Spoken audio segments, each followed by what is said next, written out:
She had traveled 1,800 miles to marry a man she'd never met, only to watch him look her up and down like livestock at auction and say the words that shattered everything. Not what I expected. Now Tessa Alden stood alone on a dusty Colorado platform, the train gone, her dreams in ashes, ready to disappear forever. But fate wasn't finished with her yet. A weathered cowboy stepped forward with two little girls hiding behind him and spoke 6 words that would change her life. My twins need a mother. Follow this story to the very end and drop a comment telling me what city you're watching from. I want to see just how far Tessa's journey reaches. The noon sun hung merciless over the town of Ridgecrest, Colorado, bleaching the wooden platform of the railway station until it looked like old bones left to dry in the desert. Heat shimmered off the iron tracks, bending the air into waves that made the distant mountains dance like mirages. The train, that great iron beast that had carried Tessa Alden across half a continent, sat huffing and groaning as passengers disembarked into the bright, unforgiving light of a July afternoon. Tessa clutched her worn carpet bag with both hands, her knuckles white against the fraying leather handles. Inside that bag was everything she owned in this world. 2 dresses, a Bible with her mother's handwriting in the margins, a silver hairbrush that had belonged to her grandmother, and exactly $3.47. Not enough to get back to Ohio. Not enough to start over anywhere else. Barely enough to survive a week. But none of that mattered now, she told herself. None of it mattered because in just a few minutes, she would meet the man who had sent for her. The man who had written those beautiful letters, promising her a home, a future, a life worth living. Silas Marin, her husband-to-be. She had memorized his photograph, a stern-faced man with dark hair and a thick mustache, broad shoulders suggesting strength and capability.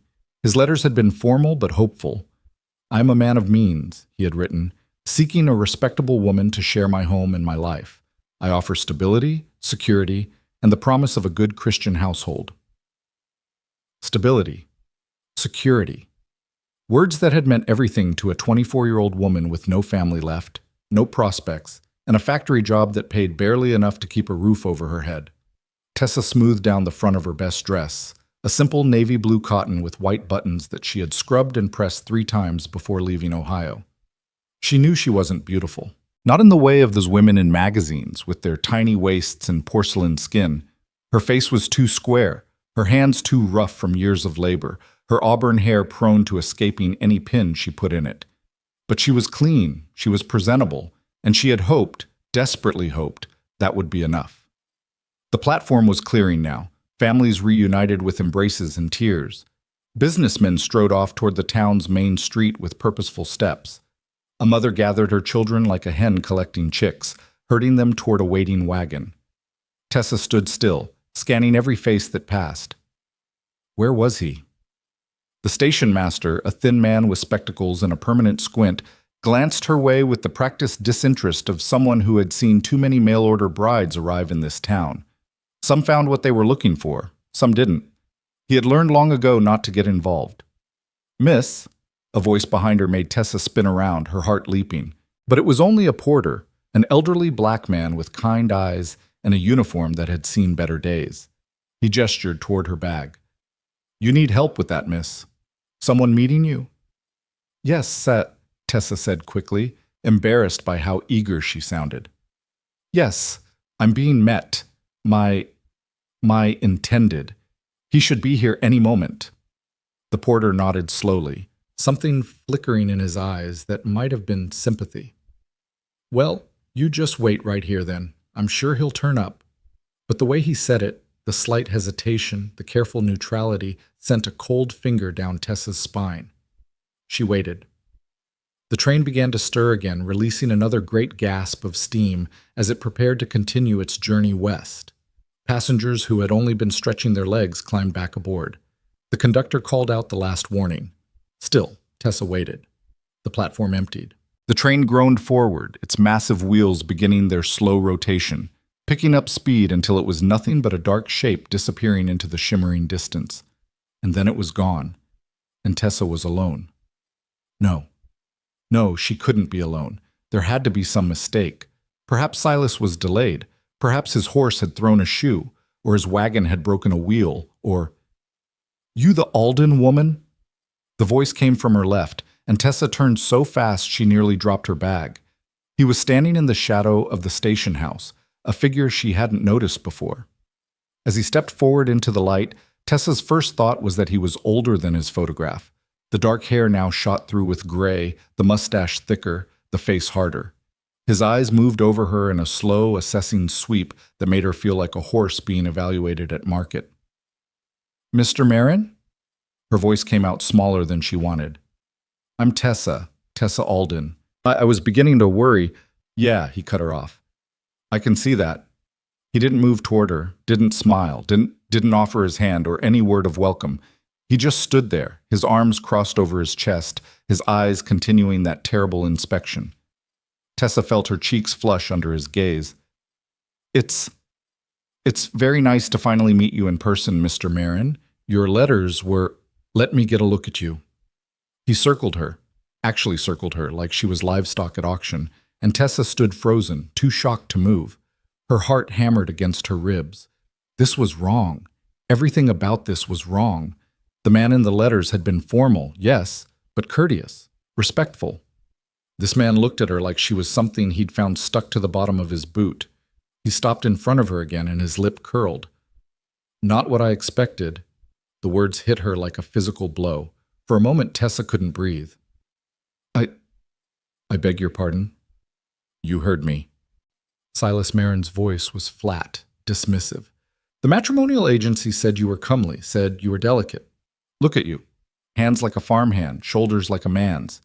And that hair." He made a sound of disgust. "They said auburn. That's not auburn, that's red. Might as well be Irish." Tessa's mouth opened, but no sound came out. She felt like the ground was tilting beneath her feet, like the whole world had shifted sideways and left her scrambling for purchase. "Mr. Marin, I don't understand. We exchanged letters for 3 months. You sent money for my passage.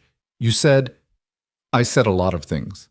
He shrugged, utterly indifferent to the devastation spreading across her face. "A man says what he needs to say to get what he wants, but I wanted a wife I could be proud of. Someone who'd look good on my arm when I do business in Denver. Someone who'd make other men jealous." His eyes raked over her one more time. "You're not that woman." The world went very still. Somewhere in the distance, Tessa could hear the normal sounds of a frontier town. Horses whinnying, wagon wheels creaking, the murmur of voices from the main street. But here, on this empty platform, there was only the sound of her heart breaking. "You can't..." Her voice cracked. She forced herself to continue. "You can't just reject me. I came 1,800 miles. I gave up everything. My job, my boarding house, That's not my problem." Silas was already turning away, already dismissing her from his mind as thoroughly as he had dismissed her from his life. "Go back where you came from. Or don't. I don't much care either way." "I can't go back." The words tore out of her raw and desperate. "I have no money for a return ticket. I have no one waiting for me. I have nothing." For just a moment, Silas paused. He looked back at her over his shoulder, and in his eyes, Tessa saw something that made her blood run cold. Not guilt, not sympathy, amusement. "Then I suppose," he said, "you should have thought about that before you got on the train." And he walked away.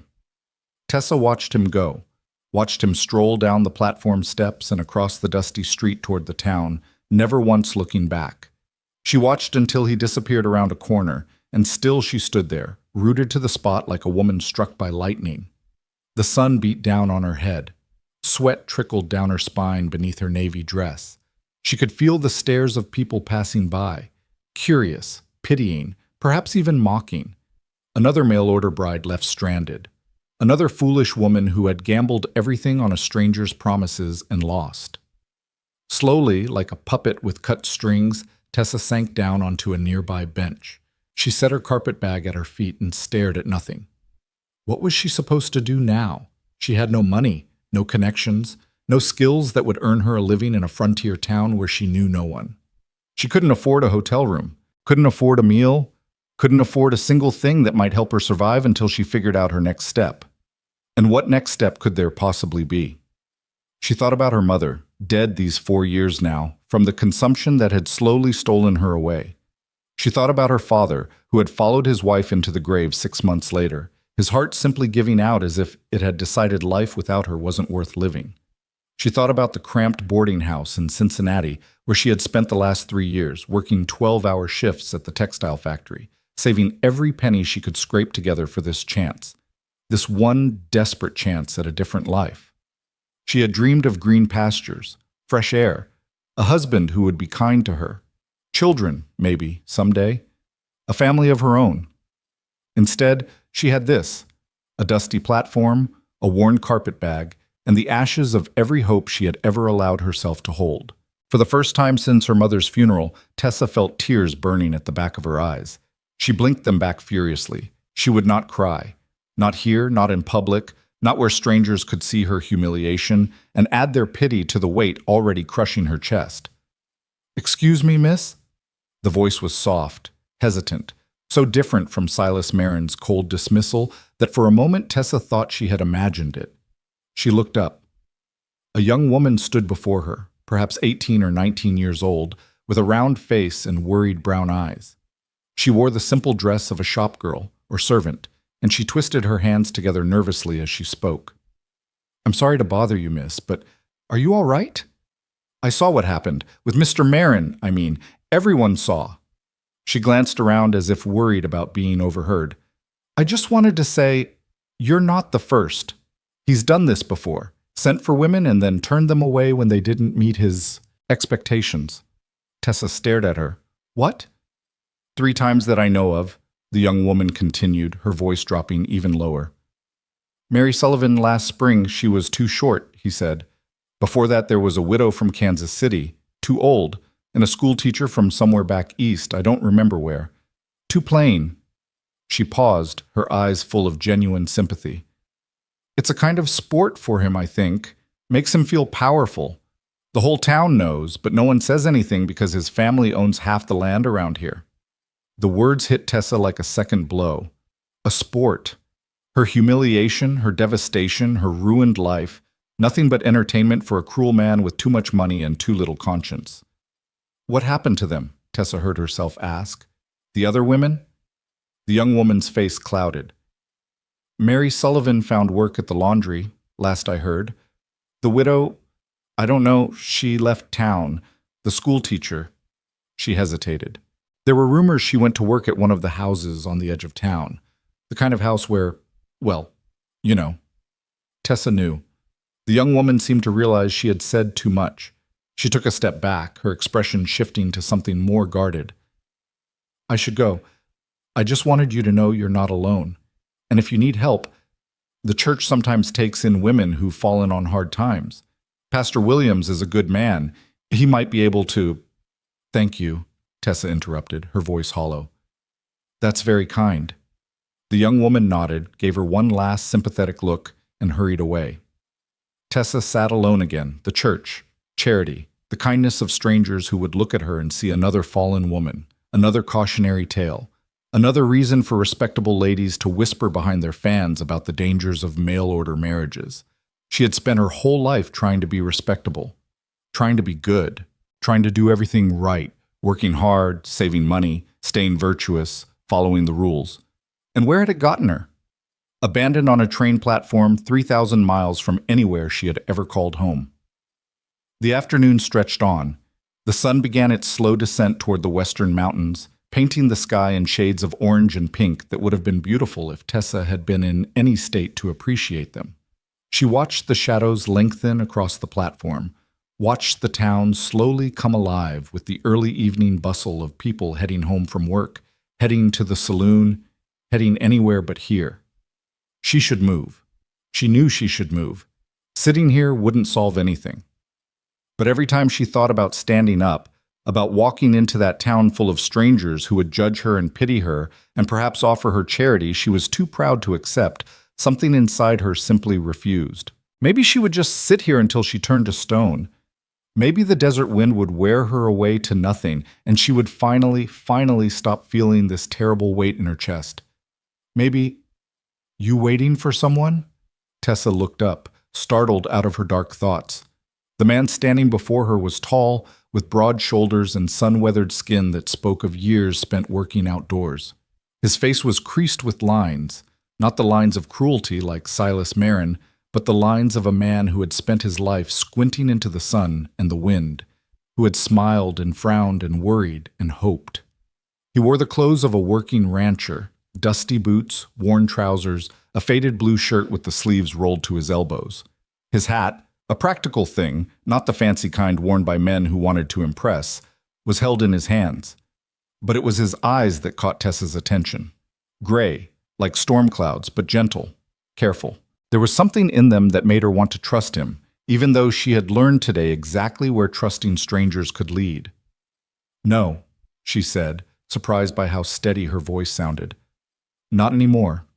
The man nodded slowly, as if this answer made perfect sense. He glanced toward the town, then back at her. Something flickered across his face, uncertainty perhaps, or a decision being made. "I saw you earlier," he said, "when you got off the train. I was here picking up supplies and I saw what happened." Of course he did. Everyone saw. The whole town probably knew her story by now, the foolish mail-order bride who wasn't pretty enough or delicate enough or auburn enough for Silas Marin.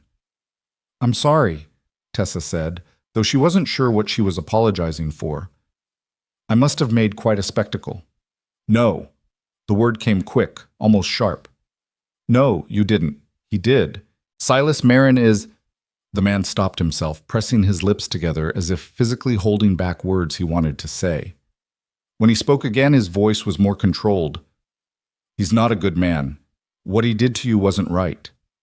"No," Tessa agreed quietly. "It wasn't." They stood in silence for a moment, or rather, he stood and she sat, neither of them quite sure what to say next. The evening breeze had picked up, carrying with it the smell of dust and sage, and something cooking somewhere in town. The man turned his hat in his hands, a nervous gesture that seemed at odds with his solid, capable appearance. "Look, miss, I know this is going to sound strange, and I know you have no reason to trust a stranger after what just happened to you. But I find myself in a difficult situation, and I wonder if maybe you and I might be able to help each other." Tessa's guard went up immediately. She had heard stories about men who preyed on desperate women who offered help only to demand terrible prices in return. But something about this man's manner, the way he kept his distance, the way he addressed her with careful respect, the way he seemed almost more nervous than she was, made her hesitate. "What kind of situation?" she asked. The man took a deep breath. For the first time, Tessa noticed the lines of exhaustion etched around his eyes, the slump in his shoulders that suggested a bone-deep weariness. "My name is Wyatt Lorne," he said. "I have a ranch about 5 miles outside of town. Cattle, mostly, some horses. It's not much, but it's honest work." He paused, seeming to gather himself. "I also have 2 daughters, twins. They're 6 years old.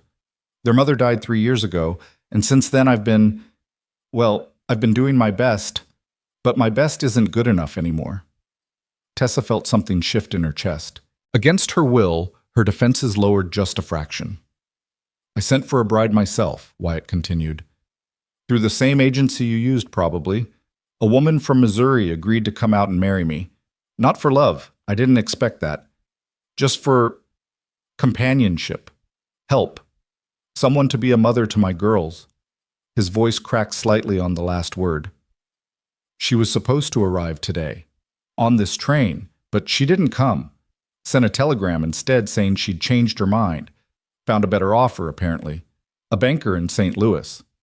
He laughed, but there was no humor in it. "Can't say I blame her, really. A struggling ranch and 2 wild little girls can't compete with a banker in the city. But it leaves me in a spot, miss. My daughters need someone. They need a woman's influence, a mother's care. I've tried to give them everything, but I can't be what they need. Not fully, not the way things are." Tessa listened, her mind spinning.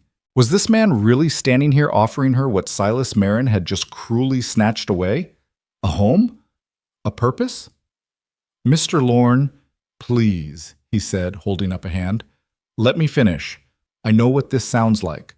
A stranger approaching you at your lowest moment, offering salvation. I know how men like that operate, and I want you to understand, I'm not one of them. I'm not asking you to marry me or to make any promises. I'm asking if you might consider coming to my ranch just for a few days until you figure out what you want to do next. I'll pay you a fair wage for any work you do. You'll have your own room, a lock on the door, and my word as a Christian man that you'll be safe under my roof." He paused, his gray eyes meeting hers with an honesty that was almost painful to witness. "I know I'm asking a lot. You have no reason to trust me, but I don't have anywhere else to turn, and something tells me maybe neither do you." Tessa felt the weight of decision pressing down on her. Every instinct screamed caution. She had trusted a stranger once today, and look where it had gotten her. What guarantee did she have that Wyatt Lorne was any different from Silas Marin? But then again, what alternative did she have?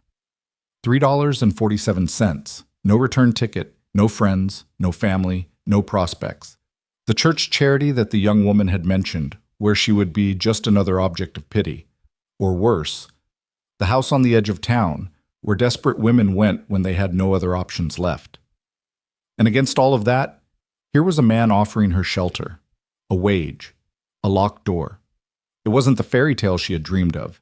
It wasn't even the practical arrangement she had hoped for with Silas Marin, but it was something, a temporary reprieve, a chance to catch her breath and figure out her next move. "Your daughters," she said slowly. "You said they're 6? Something in Wyatt's face softened at the mention of his children. "Yes, Emma and Lily. They're good girls. A little wild, like I said. Growing up on a ranch without a mother hasn't exactly taught them to be proper young ladies, but they're kind-hearted. They just need someone to—" He stopped abruptly, looking past Tessa with an expression she couldn't quite read. She turned to follow his gaze. 2 small figures were picking their way across the platform toward them. Girls, their dresses dusty and their hair escaping from messy braids. They were obviously twins, the same heart-shaped faces, the same dark hair, the same gray eyes that matched their father's. But where one approached with bold curiosity, practically bouncing on her toes with excitement, the other hung back, partially hidden behind her sister, watching Tessa with the wary caution of a wild creature encountering something unknown. "Papa." The bold one, Tessa would later learn this was Emma, launched herself at Wyatt's legs, wrapping her small arms around him. "You were gone forever. We got bored waiting in the wagon, so we came to find you. Is this her? Is this the lady from the train? She's pretty. Her hair is like fire." "Emma." Wyatt's voice held a warning note, but his hand came down to rest gently on his daughter's head. "What did I tell you about staying in the wagon?" "You said stay in the wagon," Emma reported cheerfully. "But you didn't say for how long, and it's been 100 million years. And Lily said maybe you forgot about us, and I said Papa would never forget, so we came to find you and prove that you didn't forget. And see? I was right. Here you are, with the pretty fire hair lady." Despite everything, despite the terrible day, the crushing disappointment, the fear and uncertainty that still churned in her stomach, Tessa felt her lips twitch toward a smile. Wyatt looked at her apologetically. "Miss Alden, these are my daughters. Emma, as you can tell, and Lily." He reached back to draw the quieter twin forward. "Girls, this is Miss Tessa Alden. She might be coming to stay with us for a while." Emma's eyes went wide. "Really? Like a real guest? Will she sleep in the guest room? Can she teach us how to braid hair properly because Papa is terrible at it? No offense, Papa, but you are. You really, really are." "Emma." Wyatt's voice was firmer this time. "Take a breath." The little girl clamped her mouth shut, though her eyes continued to dance with barely contained questions. Lily, meanwhile, had not said a word. She stood close to her father's side, one small hand clutching the fabric of his trouser leg, her gray eyes fixed on Tessa with an intensity that was almost unsettling in a 6-year-old. There was something in that gaze that Tessa recognized, the look of someone who had been hurt before and was waiting to be hurt again. "Oh, sweet child," Tessa thought. "I know that look. I've worn it myself." She knelt down, bringing herself to the girl's eye level. Emma immediately took this as an invitation, moving closer with the eager fearlessness of the young and trusting. But Tessa's attention was on Lily. "Hello, Lily," she said softly. "That's a very pretty name. Did you know that lilies are my favorite flower?" Lily said nothing, but something flickered in her eyes, surprise, perhaps, that this stranger was speaking directly to her instead of to her more outgoing sister. "I had a garden once," Tessa continued, keeping her voice gentle. "Back in Ohio, before I came here. It was just a window box, really, nothing special, but I grew lilies in it, white ones. They bloomed every spring, and they always made me smile." Still nothing from Lily, but her grip on her father's trouser leg loosened, just slightly. "Miss Alden," Wyatt said, and something in his voice made Tessa look up. He was watching her interact with his daughters, and on his weathered face was an expression of cautious, fragile hope. "I know I'm asking a lot, and I understand if you say no, but would you be willing to give us a chance?" Tessa looked at the man standing before her, a widower raising 2 daughters alone, clearly struggling, clearly desperate, but also clearly decent. She looked at Emma, with her bright eyes and irrepressible energy. She looked at Lily, with her guarded heart and her desperate need for someone to see past her walls. She thought about Silas Marin and his cold rejection and the cruel sport he made of other people's hopes. She thought about the house on the edge of town. She thought about her mother, who had always told her that God worked in mysterious ways, that doors closed so that windows could open. Maybe this was her window. "All right," Tessa heard herself say. "I'll come with you, just for a few days until I figure things out." Emma let out a squeal of delight and did a little jumping dance that would have been comical under other circumstances. Lily said nothing, but her eyes widened slightly, and she didn't look away.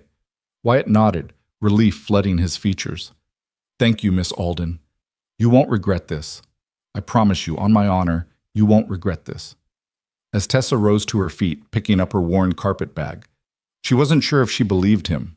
She wasn't sure if she believed in anything anymore.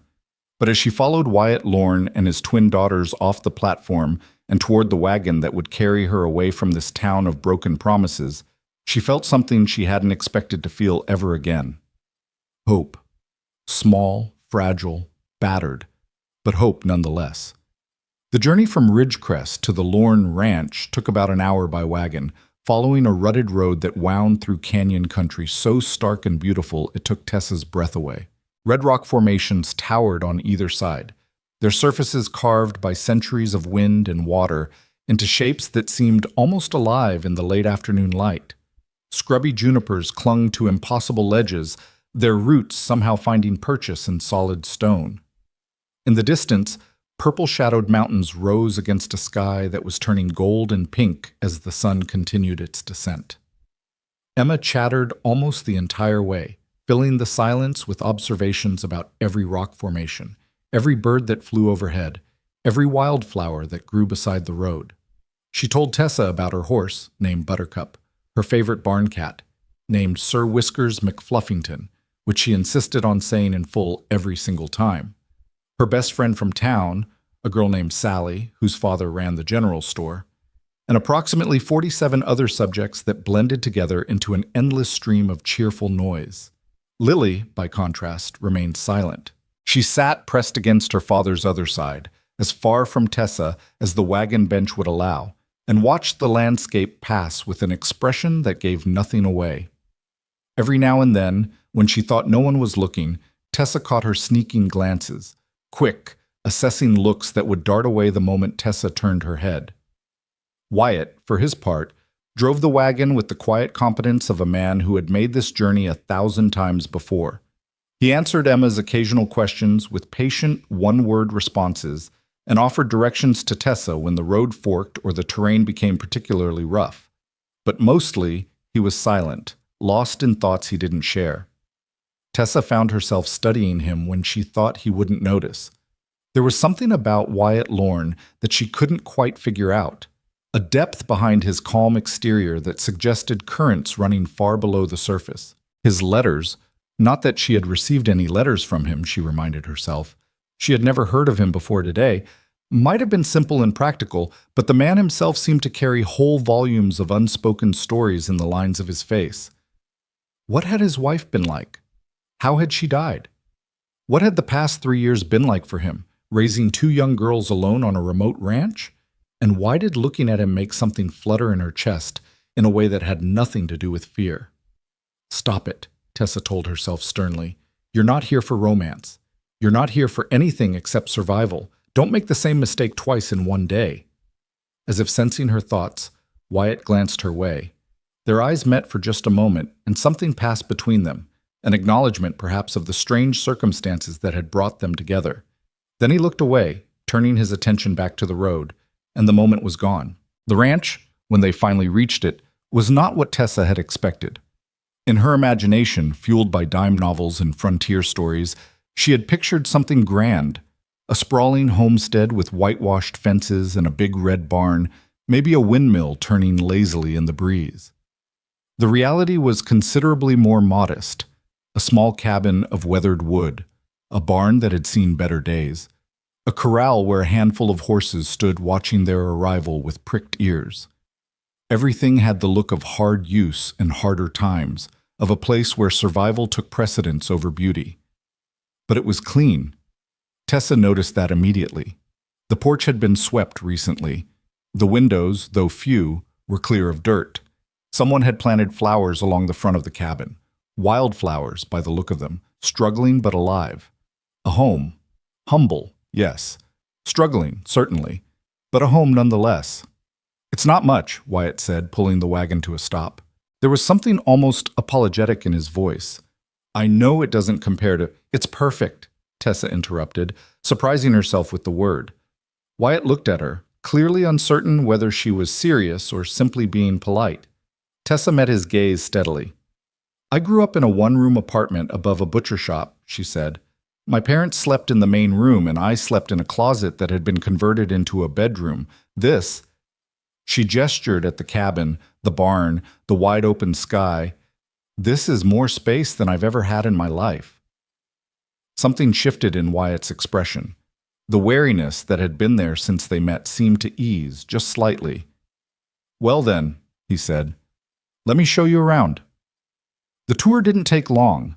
The cabin had 4 rooms, a main area that served as kitchen and living space, 2 small bedrooms, and a storage room that Wyatt said had been intended as a nursery before.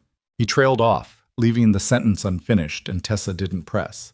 The guest room was tiny, barely bigger than her closet bedroom back in Cincinnati, but it had a real bed with a mattress and clean sheets, a small window that looked out over the mountains, and as promised, a lock on the door.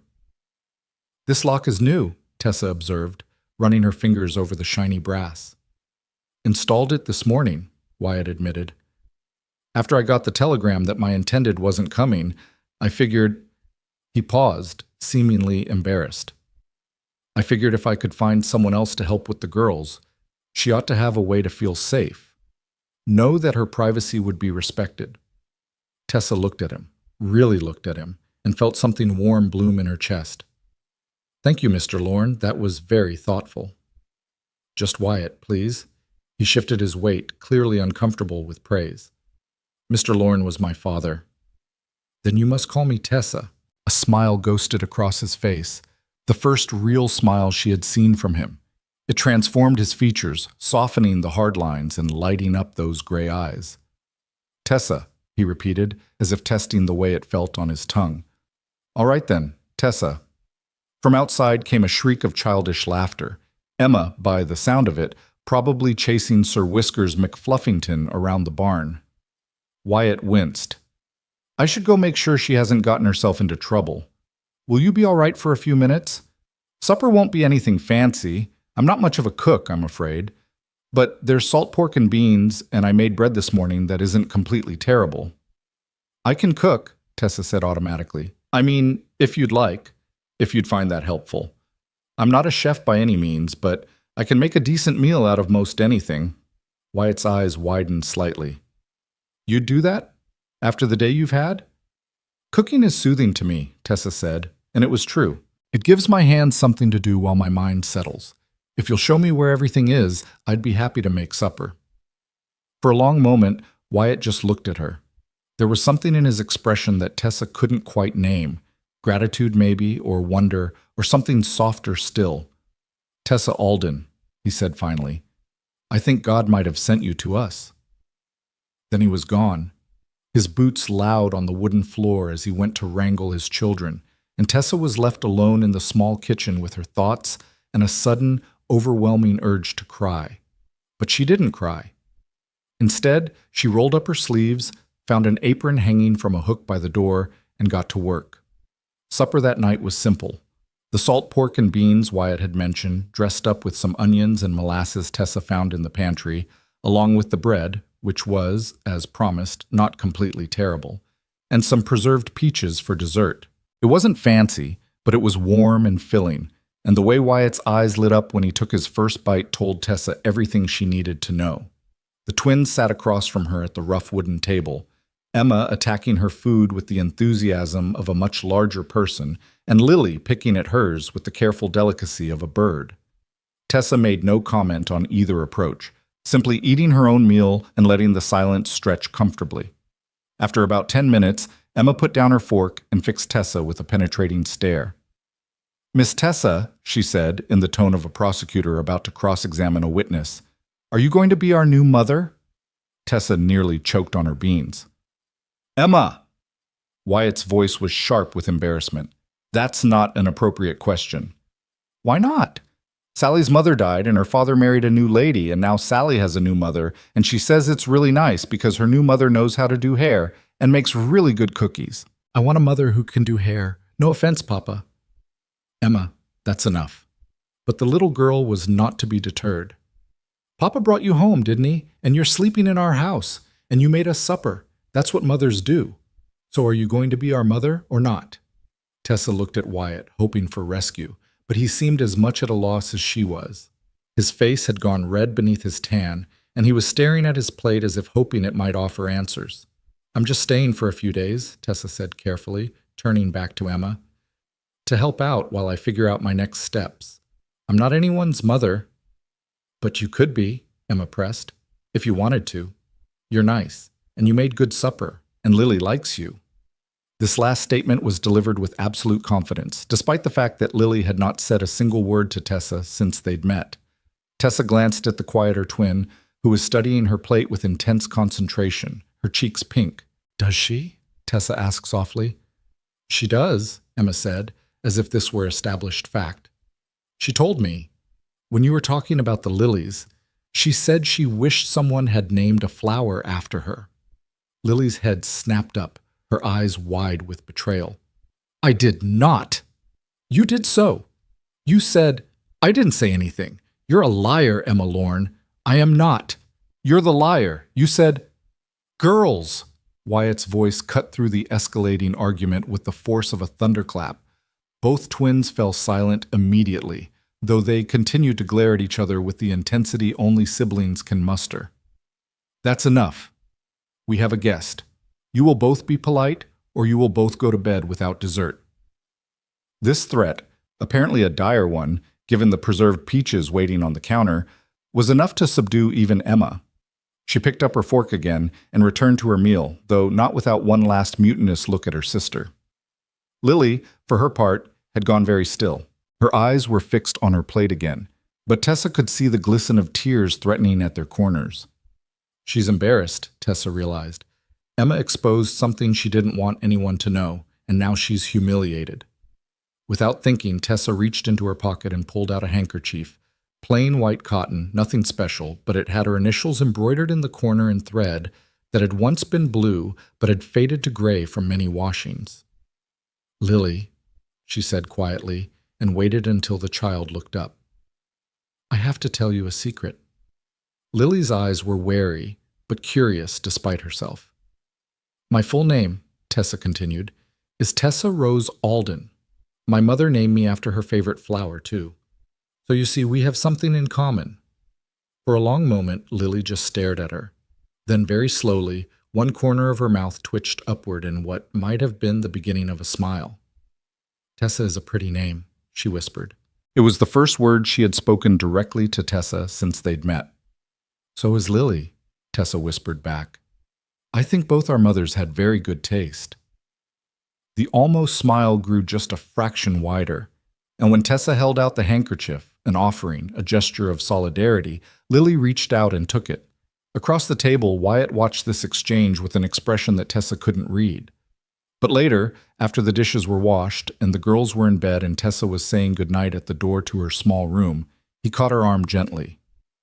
"Thank you," he said, his voice rough. "What you did tonight, with Lily. She doesn't warm up to people. Not since her mother died. But you—" He shook his head, seemingly at a loss for words.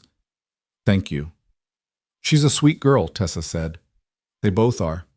You've done a good job with them." Wyatt laughed, but there was no humor in it. "I've done what I could. It hasn't always been enough. Enough is often more than we give ourselves credit for." They stood in silence for a moment, the weight of the day pressing down on them both. Finally, Wyatt stepped back. "Get some rest," he said. "Tomorrow I'll show you around the ranch properly. And Tessa—" He paused, seeming to struggle with something. "Whatever you decide to do, however long you stay, I'm glad you're here. We all are." He walked away before she could respond, disappearing into his own room at the end of the hall. Tessa stood in her doorway for a long moment, listening to the sounds of the night settling around the cabin, the creak of wood, the whisper of wind, the distant call of some nocturnal creature she couldn't identify. Then she went inside, locked her door, and allowed herself to hope, just a little, that maybe, just maybe, she had found something worth holding on to. That night, for the first time in months, Tessa dreamed of flowers. The next 3 days passed in a blur of activity and unexpected moments of grace. Tessa threw herself into the work of the ranch with a determination that surprised even her. She cooked meals, mended clothes, cleaned every surface in the small cabin until it gleamed. She learned the names of all the horses, not just Buttercup, and the barn cats, not just Sir Whiskers McFluffington. She listened to Emma's endless chatter and sat quietly with Lily, who seemed to do better with companionable silence than forced conversation. And slowly, so slowly she almost didn't notice it happening, she began to feel something she hadn't felt in a very long time. She began to feel like she belonged. It wasn't that Wyatt treated her like a wife. He was scrupulously proper, keeping appropriate distance, never doing anything that might be construed as inappropriate. But he listened when she spoke. He asked her opinion on matters around the ranch. He actually thanked her, every single time, for the meals she prepared and the work she did. After Silas Marin's casual cruelty, this simple respect felt like a revelation. On the morning of the third day, Tessa woke early and stepped onto the porch to watch the sunrise. The sky was painted in shades of pink and gold, the mountains catching the first light like kings putting on their crowns. She stood there with her hands wrapped around a cup of coffee, breathing in the cool morning air, and thought about how strange fate could be. 3 days ago, she had been ready to give up, to walk away from hope itself. And now here she was, in a place she had never imagined, feeling things she had never expected to feel. The sound of boots on wood made her turn. Wyatt had come out onto the porch, his own coffee cup in hand. He looked like he hadn't slept well. There were shadows under his eyes that hadn't been there before. But he smiled when he saw her. "Beautiful morning," he said. "It is," Tessa agreed. "I don't think I'll ever get tired of these sunrises." "You shouldn't." Wyatt came to stand beside her, leaning against the porch railing. "It's one of the best things about this place. Sometimes, when everything else is going wrong, when the cattle are sick and the crops won't grow and the bank is threatening to foreclose, I come out here and watch the sun come up, and I remember that there's still beauty in the world. Still hope." Tessa looked at him, at the lines of worry on his face, the weight of responsibility he carried, and felt her heart ache for him. "Are things really that bad?" she asked softly. "With the ranch?" Wyatt was quiet for a long moment.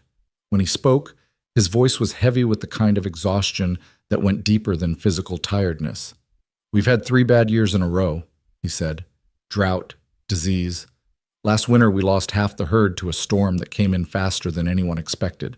I've been trying to rebuild, but—" He shook his head. "The truth is, I'm barely holding on. If this year doesn't turn around, I don't know how much longer we can last." Tessa absorbed this information in silence. She thought about the worn places in the cabin she had noticed. The floorboard that creaked, the window that didn't quite close properly, the roof that she suspected might leak when the rains came. She thought about the meals she had prepared, carefully stretching limited supplies to make them last. "Is that why you sent for a bride?" she asked. "Not just for the girls, but for the ranch?" Wyatt flinched as if she had struck him. I won't lie to you, he said after a moment. The thought crossed my mind. 2 adults working a ranch have a better chance than one. And a wife. He trailed off, then shook his head. But no, that's not why I sent for someone. I sent for someone because I look at my daughters and I see how much they need a mother's love. I see how Emma is growing up wild, without anyone to teach her how to be a young lady. I see how Lily has retreated into herself since her mother died, and I don't know how to reach her. I thought, his voice cracked. I thought maybe someone else could do what I couldn't. Love them in ways I don't know how. The rawness of his confession hit Tessa like a wave. This man, she realized, wasn't trying to use her. He wasn't trying to trick her or take advantage of her desperation. He was simply a father at the end of his rope, trying to do right by his children. You love them, Tessa said. It wasn't a question. More than my own life. The words came out fierce, almost defiant. They're all I have left of Sarah, their mother. Every time I look at them, I see her. Her eyes, her smile, the way Lily bites her lip when she's thinking, and Emma throws her whole self into everything she does. They're the best parts of her living on, and I would do anything to make sure they grow up happy and safe and loved. Tessa felt tears prickling at her eyes. She blinked them back, not wanting to cry in front of this man who had shown her nothing but kindness. You're a good father, Wyatt, she said. Whatever else happens, you need to know that. Those girls are lucky to have you. Wyatt looked at her, and something passed between them, something wordless and powerful, something that made Tessa's breath catch in her throat. And I'm beginning to think, he said slowly, that we might be lucky to have found you. The moment stretched between them, charged with possibility. Tessa felt herself leaning slightly toward him, drawn by some invisible force she couldn't name. A crash from inside the cabin shattered the spell. Both adults spun toward the door, alarmed. Girls? Wyatt called out. It was Emma's fault, came Lily's voice. Was not. Was not. Was not. Was not. Was too. You knocked over the... Wyatt sighed, but there was a fondness in the sound that made Tessa smile despite herself. I should go see what they've destroyed, he said, already moving toward the door. He paused on the threshold, looking back at her. Tessa, thank you. For listening, for not judging, for everything. Then he was gone, and Tessa was alone with her coffee and the sunrise and a heart that felt fuller than it had in a very long time. She had said she would only stay a few days, just until she figured out her next step. Standing on that porch, watching the sun climb higher over the mountains, Tessa began to wonder if maybe, just maybe, she had already found it. But fate, as she would soon discover, had other plans. And they were riding toward the ranch at that very moment, in the form of a furious man on a black horse, determined to claim what he believed was rightfully his. The morning that had begun with such promise turned dark before noon.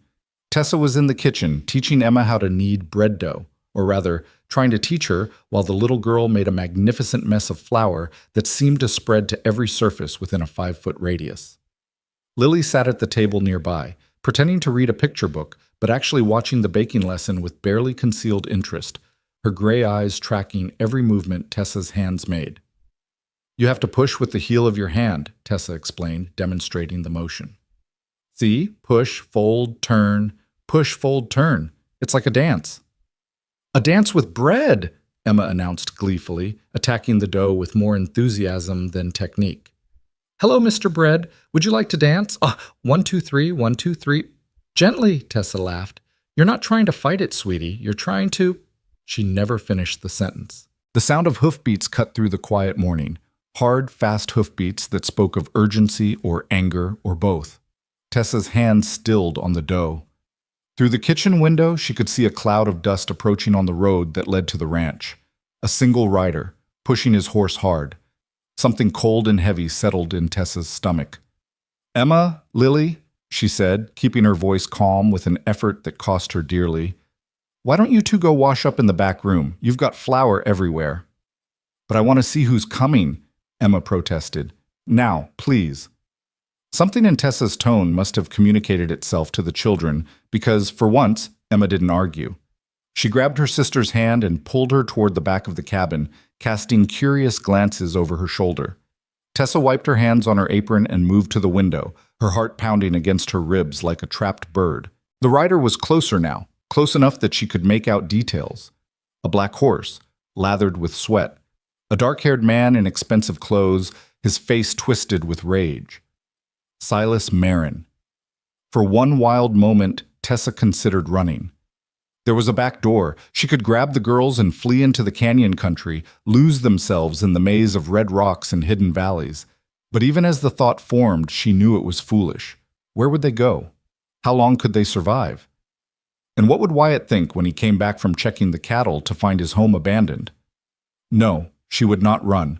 She had done nothing wrong, and she would not let this man make her feel like a criminal. But God, she was afraid. The hoofbeats stopped. She heard the creak of leather as the rider dismounted, then the heavy thud of boots on the porch steps. A fist hammered on the door hard enough to rattle it in its frame. "Open up!" Silas's voice was ugly with anger. "I know you're in there, woman!"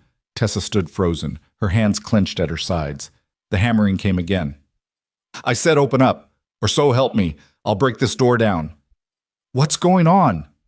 Wyatt's voice came from behind her, and Tessa spun around with a gasp.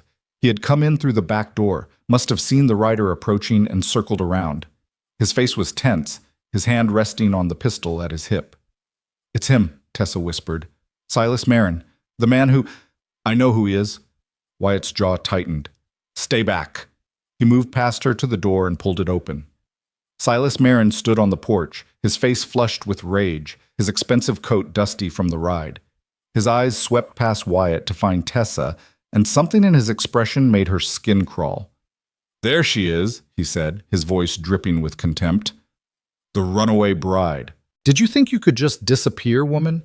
Did you think there wouldn't be consequences?" "She's not your bride," Wyatt said, his voice steady as stone. "You rejected her at the station. Half the town saw it. You have no claim on her." Silas's laugh was sharp and ugly. "No claim? I paid for her passage.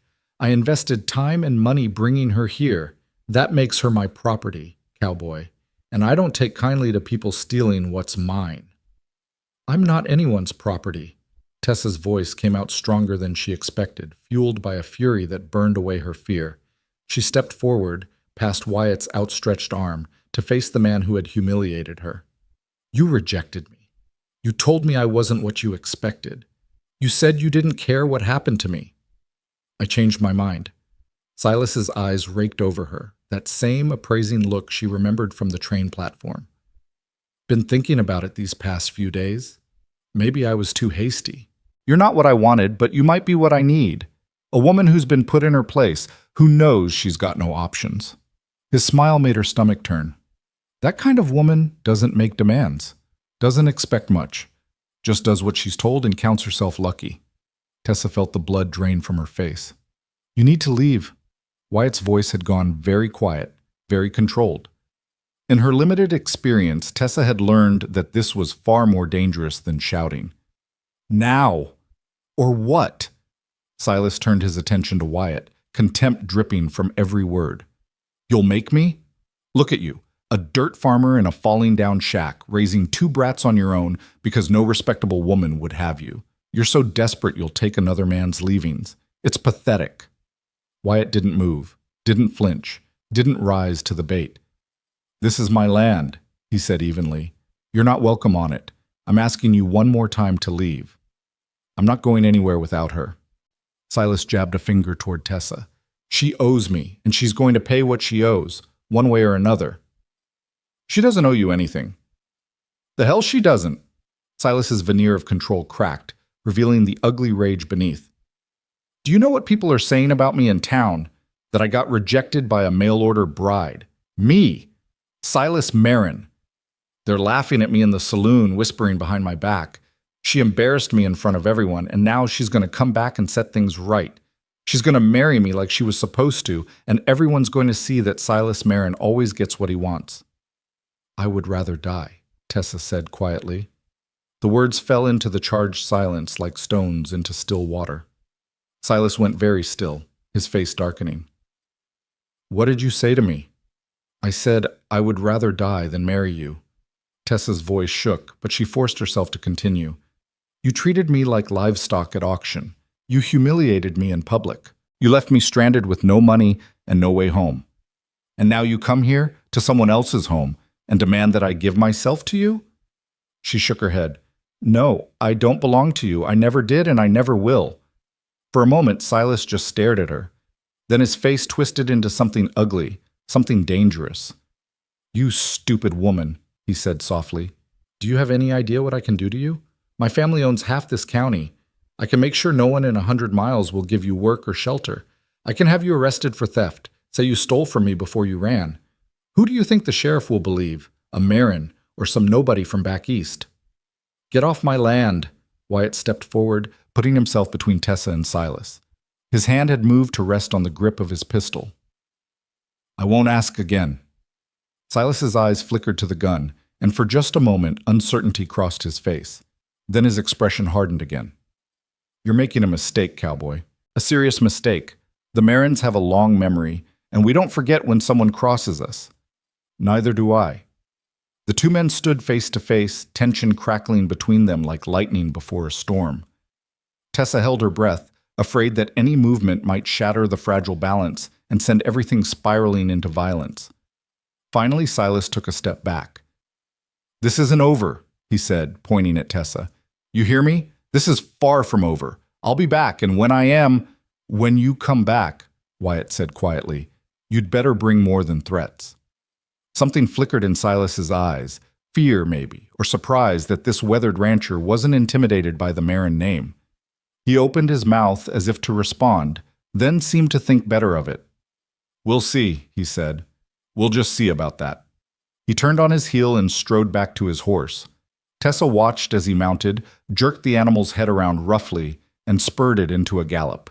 Within minutes, he had disappeared into the dust and distance, leaving only the echo of his threats behind. The silence that followed was deafening. Tessa realized she was shaking, great trembling shudders that started in her core and radiated outward until her whole body felt like a leaf in a windstorm.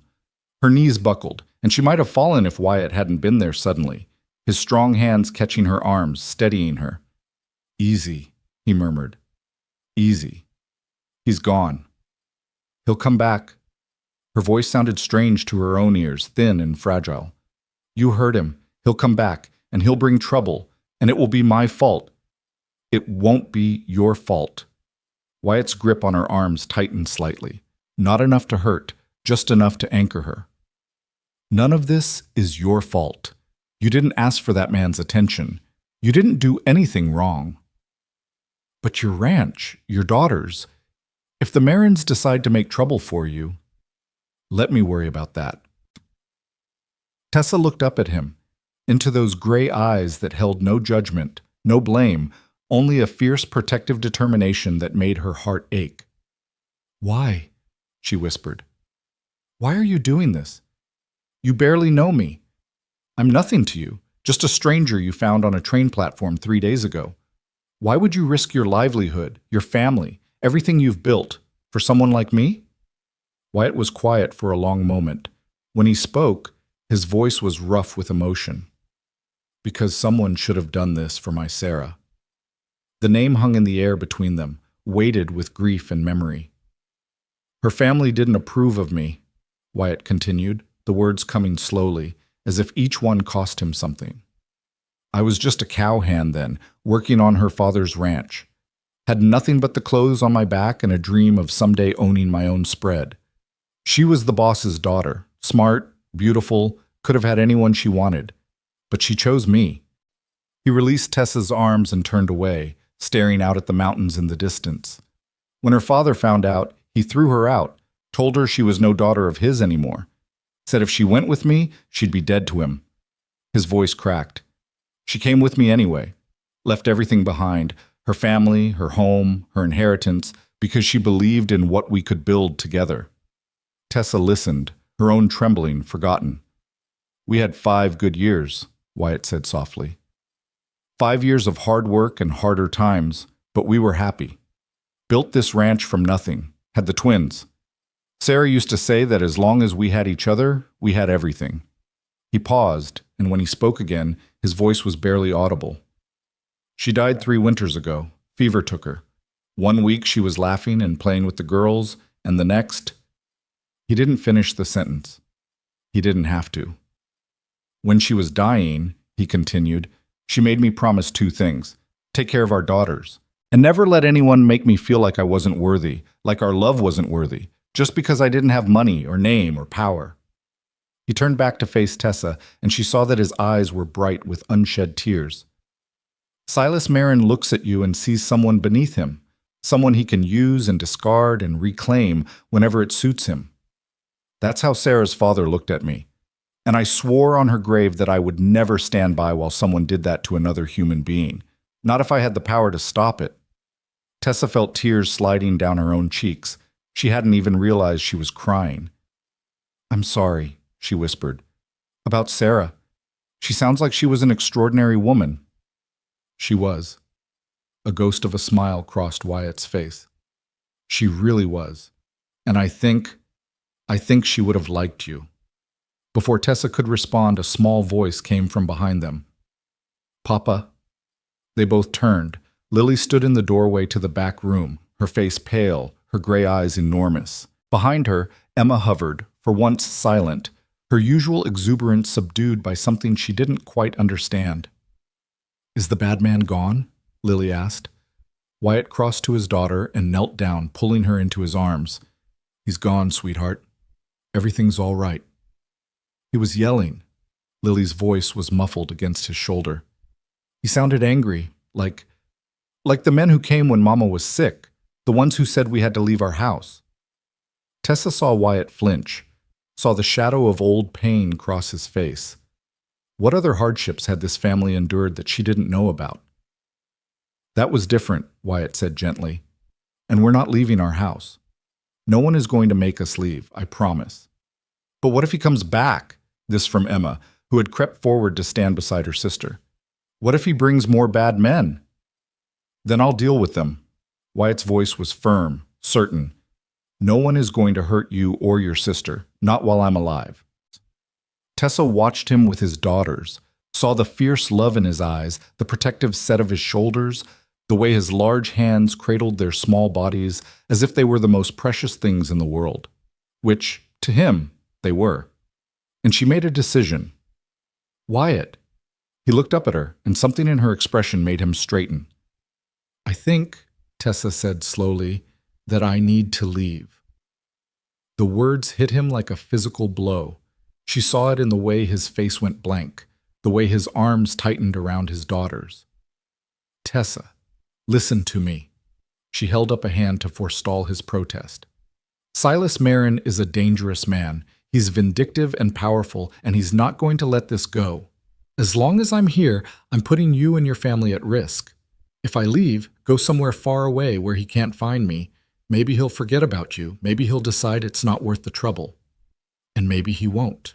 Wyatt released his daughters and rose to his feet, his expression hardening. Maybe he'll come after you wherever you go. Maybe he'll make good on his threats, whether you're here or not, just to prove a point. Have you thought about that? Of course I have. Tessa's voice caught, but she forced herself to continue. But at least if I'm gone, he won't be able to hurt you to get to me. Miss Tessa, no! Emma's cry was sharp with distress. She broke away from her father and ran to Tessa, grabbing her skirt with both hands. You can't leave. You just got here. You were going to teach me how to make bread properly and help Lily with her reading and... Emma, sweetie? No. The little girl's face crumpled.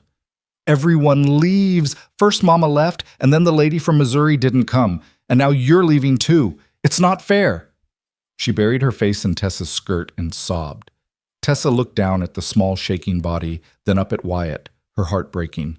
You see, she whispered, this is why I have to go. The longer I stay, the harder it will be, for all of us. Then don't go. The voice was quiet, barely audible over Emma's sobs. Tessa turned. Lily stood where her father had left her, her small hands clasped in front of her, her face pale but determined. She looked at Tessa with those 2 old eyes, eyes that had seen too much loss for someone so young. Please, she said, don't go. 2 words, just 2 simple words, but they hit Tessa harder than all of Silas Marin's threats combined. Lily, Papa can protect us. The little girl's voice was stronger now, more certain. He always protects us. And you, she hesitated as if gathering courage. You make things better. When you're here, Emma doesn't talk as much, and Papa smiles more, and I don't feel as scared. Tessa felt tears sliding down her cheeks again. She didn't bother to wipe them away. Sweetheart, I don't want to go. But sometimes people leave when they shouldn't, Lily interrupted. Like Mama. She didn't want to leave either. She told me. The night before she went to heaven, she held my hand and told me she didn't want to go, but she didn't have a choice. The little girl took a deep breath. You have a choice, she said. So please, choose to stay. The cabin fell silent. Emma's sobs had subsided to hiccups. Wyatt stood motionless, watching Tessa with an expression she couldn't read. And Lily, quiet, guarded, wounded Lily, stood before her with her heart in her eyes, offering trust she had clearly been afraid to give.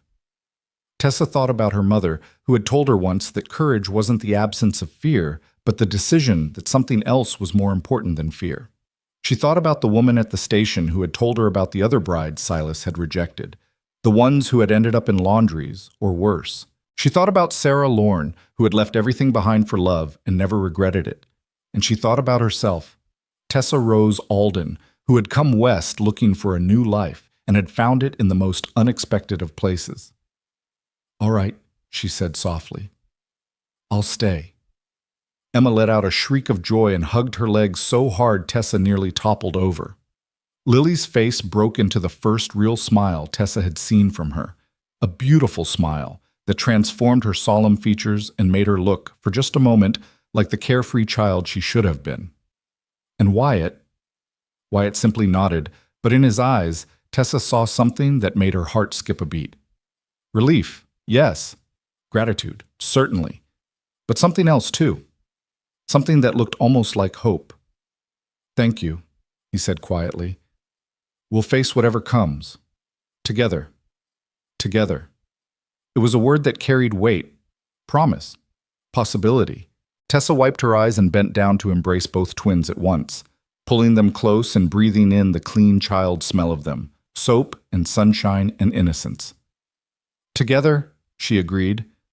But even as she spoke, even as she made her choice and committed herself to this family and this place, a small voice in the back of her mind whispered a warning. Silas Marin had said this wasn't over, and something told her he was a man who kept his promises. The days that followed were both the sweetest and most anxious Tessa had ever known. Wyatt sent a message to town with one of his ranch hands, a young man named Tom who came by twice a week to help with the heavier work, asking the sheriff to be aware of Silas Marin's threats. The response that came back was not encouraging. The sheriff, it seemed, was not inclined to interfere in what he called a personal dispute, especially when one of the parties involved was a Marin. What did you expect? Wyatt said grimly when Tom delivered the message. The Marins own half the county. That includes most of the people in it. So we're on our own, Tessa said. Not entirely. Wyatt looked at her, and she saw the determination in his eyes.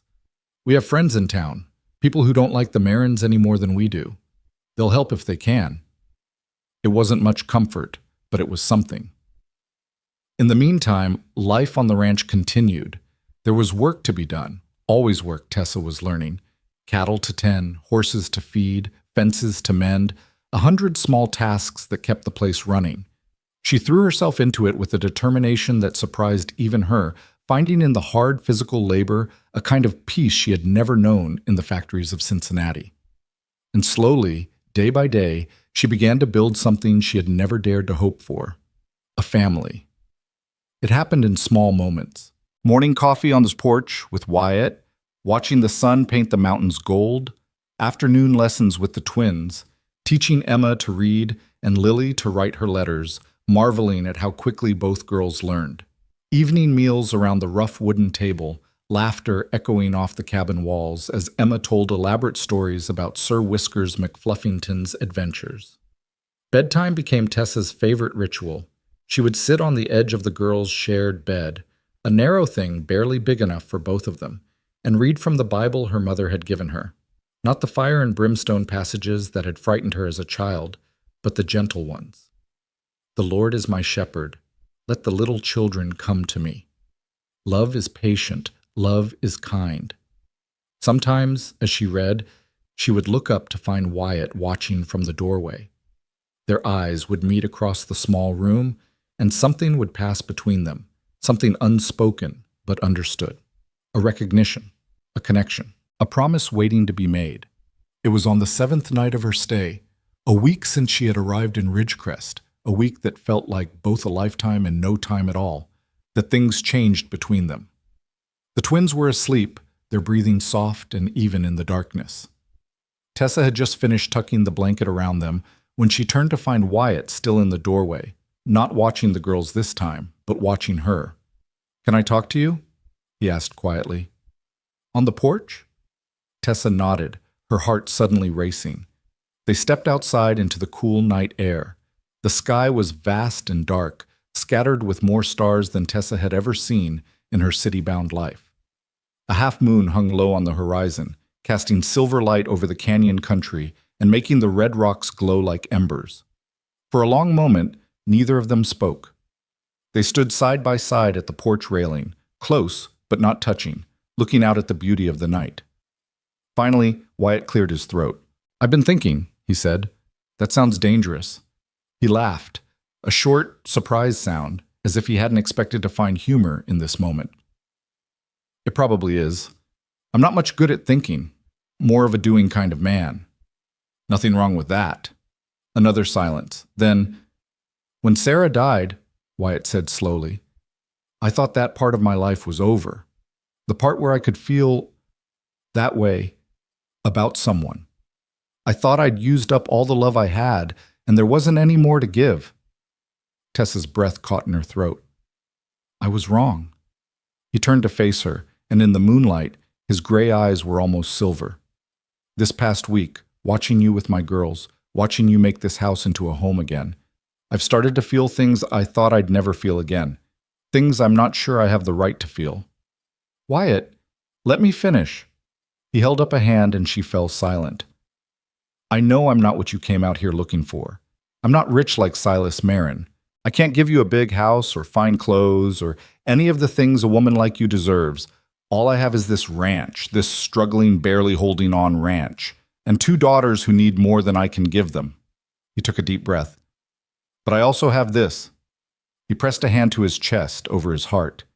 "And if you'll have it, if you'll have me, I swear I'll spend the rest of my life trying to make you happy."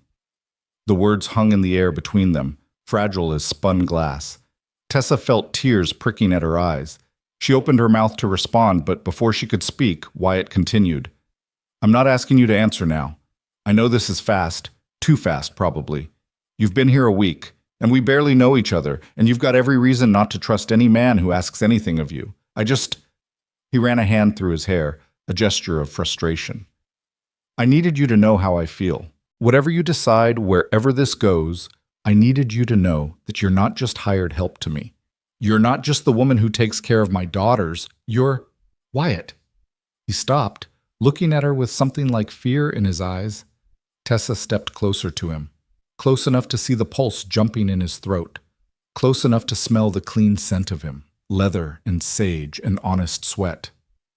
"When I got on that train in Ohio," she said softly, "I was looking for safety, security, a practical arrangement that would keep a roof over my head and food in my stomach. That's all I thought I could hope for." She reached up and laid her hand against his cheek, feeling the rough stubble beneath her palm. "I never expected this. I never expected you." Wyatt's breath caught. "I don't have an answer for you," Tessa continued. "Not yet. There's still so much I don't know. About you, about this place, about what kind of future we could build together. And there's Silas Marin to worry about, and your ranch, and 100 other things that could go wrong." She felt him tense, felt him start to pull away, and tightened her grip. "But I do know this," she said. "When I'm with you, I feel something I've never felt before. Safe, seen, like I matter. Not for what I can do or what I look like, but for who I am." She rose up on her toes and pressed a gentle kiss to his cheek. "Give me time," she whispered. Let me learn who you are. Let me be sure.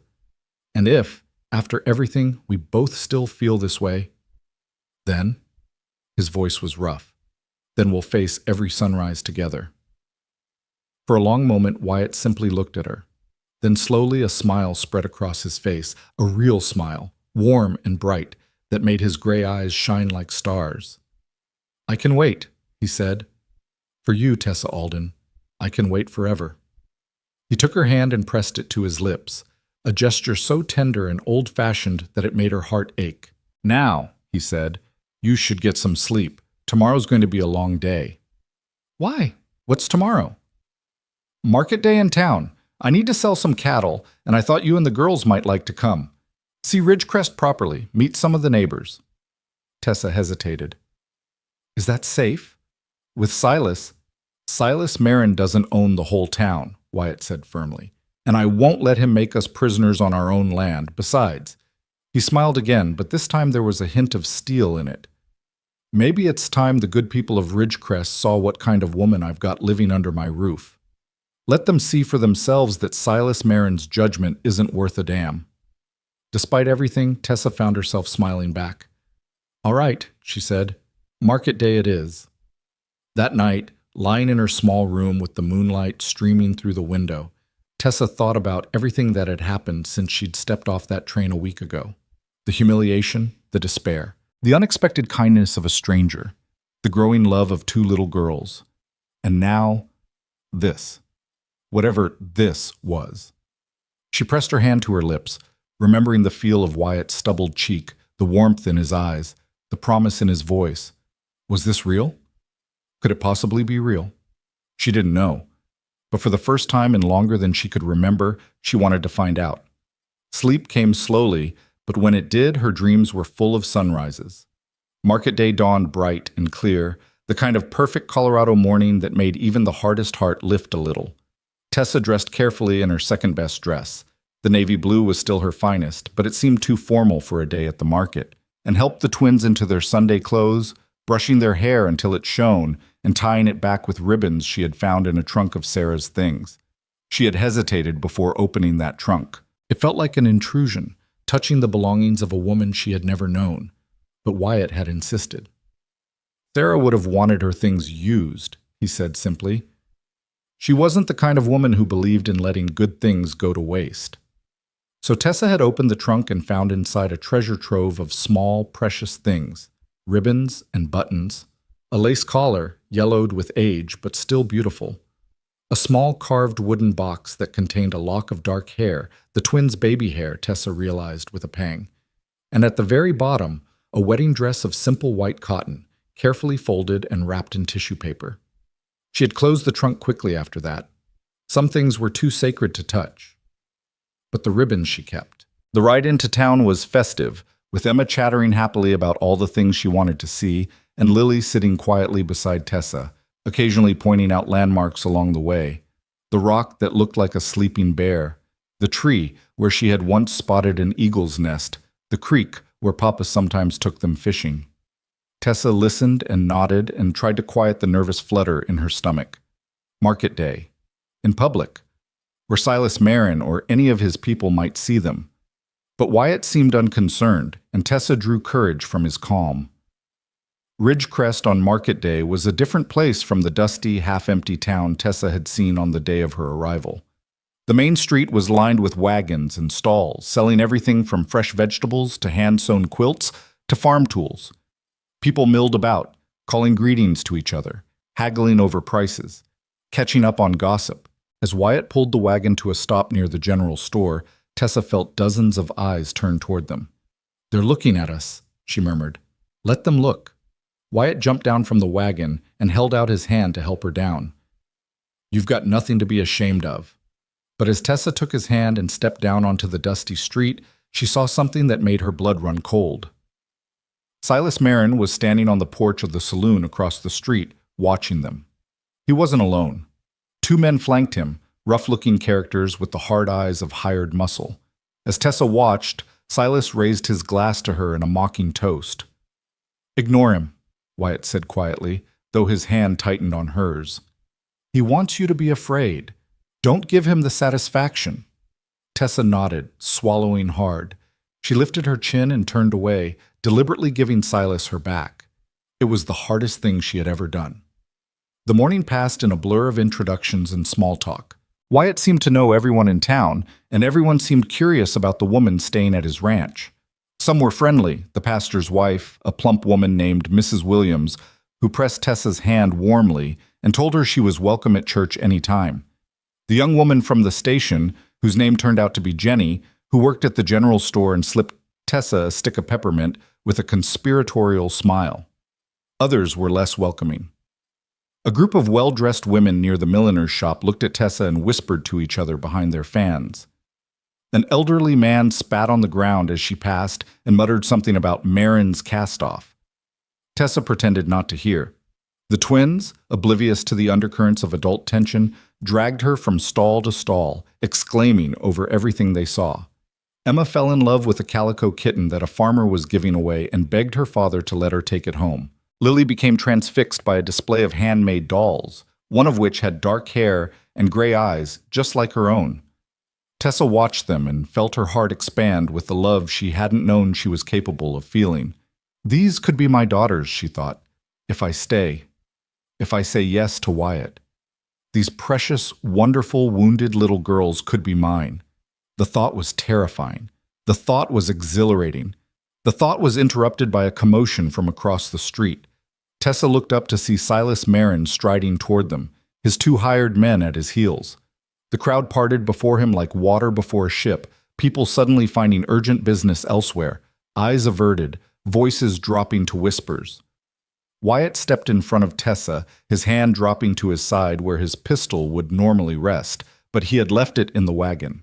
This was market day, a peaceful gathering. He hadn't expected trouble. Well, well, well. Silas stopped a few feet away, his lips curled in a smile that didn't reach his eyes. Playing house at the market, are we? How touching. What do you want, Marin? Wyatt's voice was flat. What I've always wanted. Silas's gaze slid past Wyatt to find Tessa. Her. The twins had gone silent. Emma pressed against Tessa's side. Her earlier cheerfulness vanished. Lily stood frozen, her face pale. You're not getting her, Wyatt said. I thought I made that clear. Did you? Silas cocked his head, affecting confusion. Because I don't recall agreeing to that. In fact, I recall telling you that this wasn't over, and it's not. He snapped his fingers, and one of his hired men stepped forward, holding a piece of paper. This is a promissory note, Silas said, his voice loud enough to carry to the watching crowd. Signed by one Tessa Alden, promising to repay the sum of $47 for rail passage from Cincinnati, Ohio to Ridgecrest, Colorado. Payment due upon arrival. He smiled. She hasn't paid. That makes her a debtor. And in this territory, debtors can be compelled to work off their debts. Tessa felt the blood drain from her face. She had signed that note, had signed it without really understanding what she was agreeing to. So desperate was she to escape her life in Ohio. That note is fraudulent, Wyatt said. The passage was supposed to be a gift, part of the marriage arrangement. You can't I? Silas's smile widened. I have the paper right here, signed in her own hand. I have witnesses who saw the transaction, and I have the law on my side.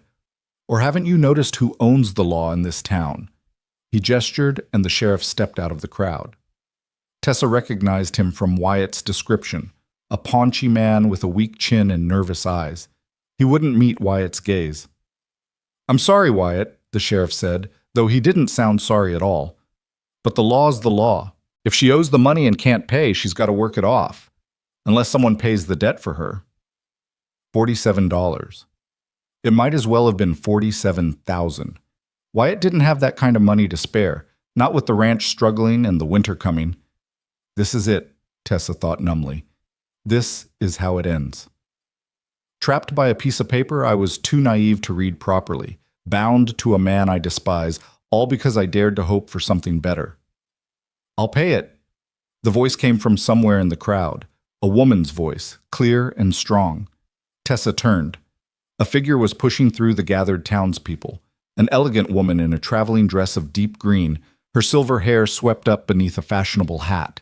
She moved with the confidence of someone who was used to being obeyed, and as she emerged from the crowd, even Silas Marin seemed taken aback. "Who the hell are you?" he demanded. The woman drew herself up to her full height, which was considerable, and fixed him with a look that could have frozen fire. "My name," she said, "is Adelaide Marin, and I believe I have some business to discuss with my nephew."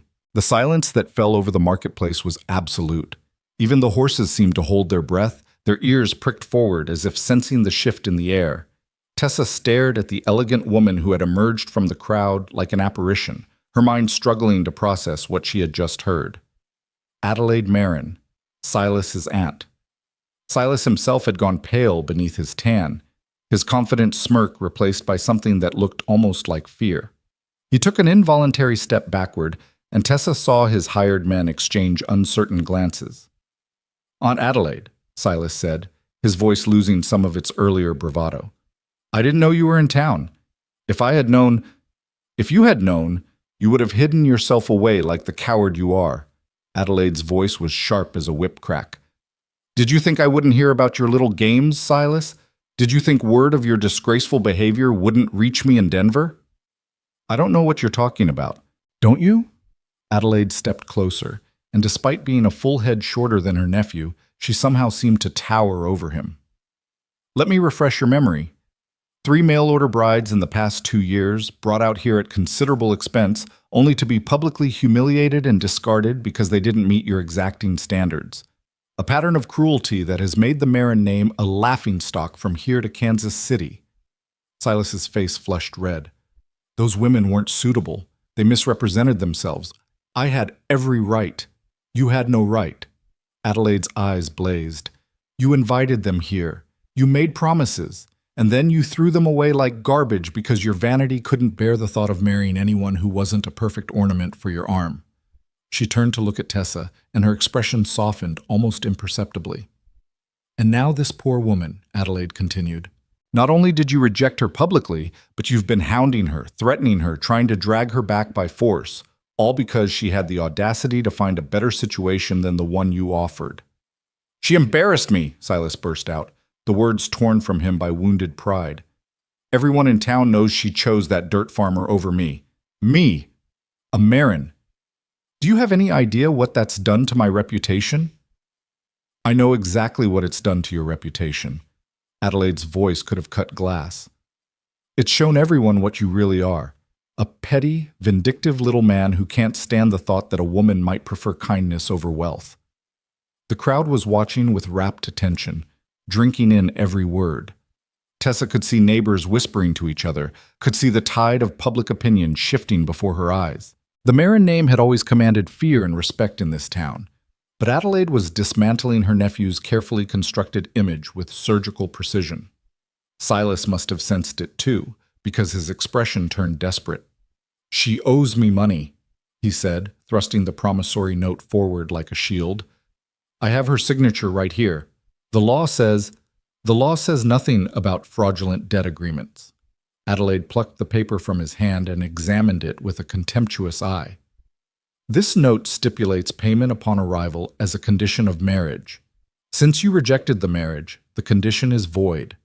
Any competent lawyer would tell you the same thing if you'd bothered to consult one before making a fool of yourself in public." She tore the paper in half. Silas made a strangled sound of protest. "Furthermore," Adelaide continued, dropping the pieces at his feet, "I will be writing to your father to inform him of your conduct. I suspect he will have strong opinions about how you've been representing the family name." All the color drained from Silas's face. His father, the patriarch of the Marin family, a man whose approval Silas had spent his entire life desperately seeking, was apparently a formidable figure even by Adelaide's standards. "Aunt Adelaide, please. There's no need to involve father. You were simply behaving like a spoiled child who never learned that other people have feelings." Adelaide's voice brooked no argument. "Go home, Silas. Go home and reflect on your actions. And if I hear that you've troubled this woman, or anyone associated with her, ever again, I will personally ensure that you are cut off from the family fortune entirely."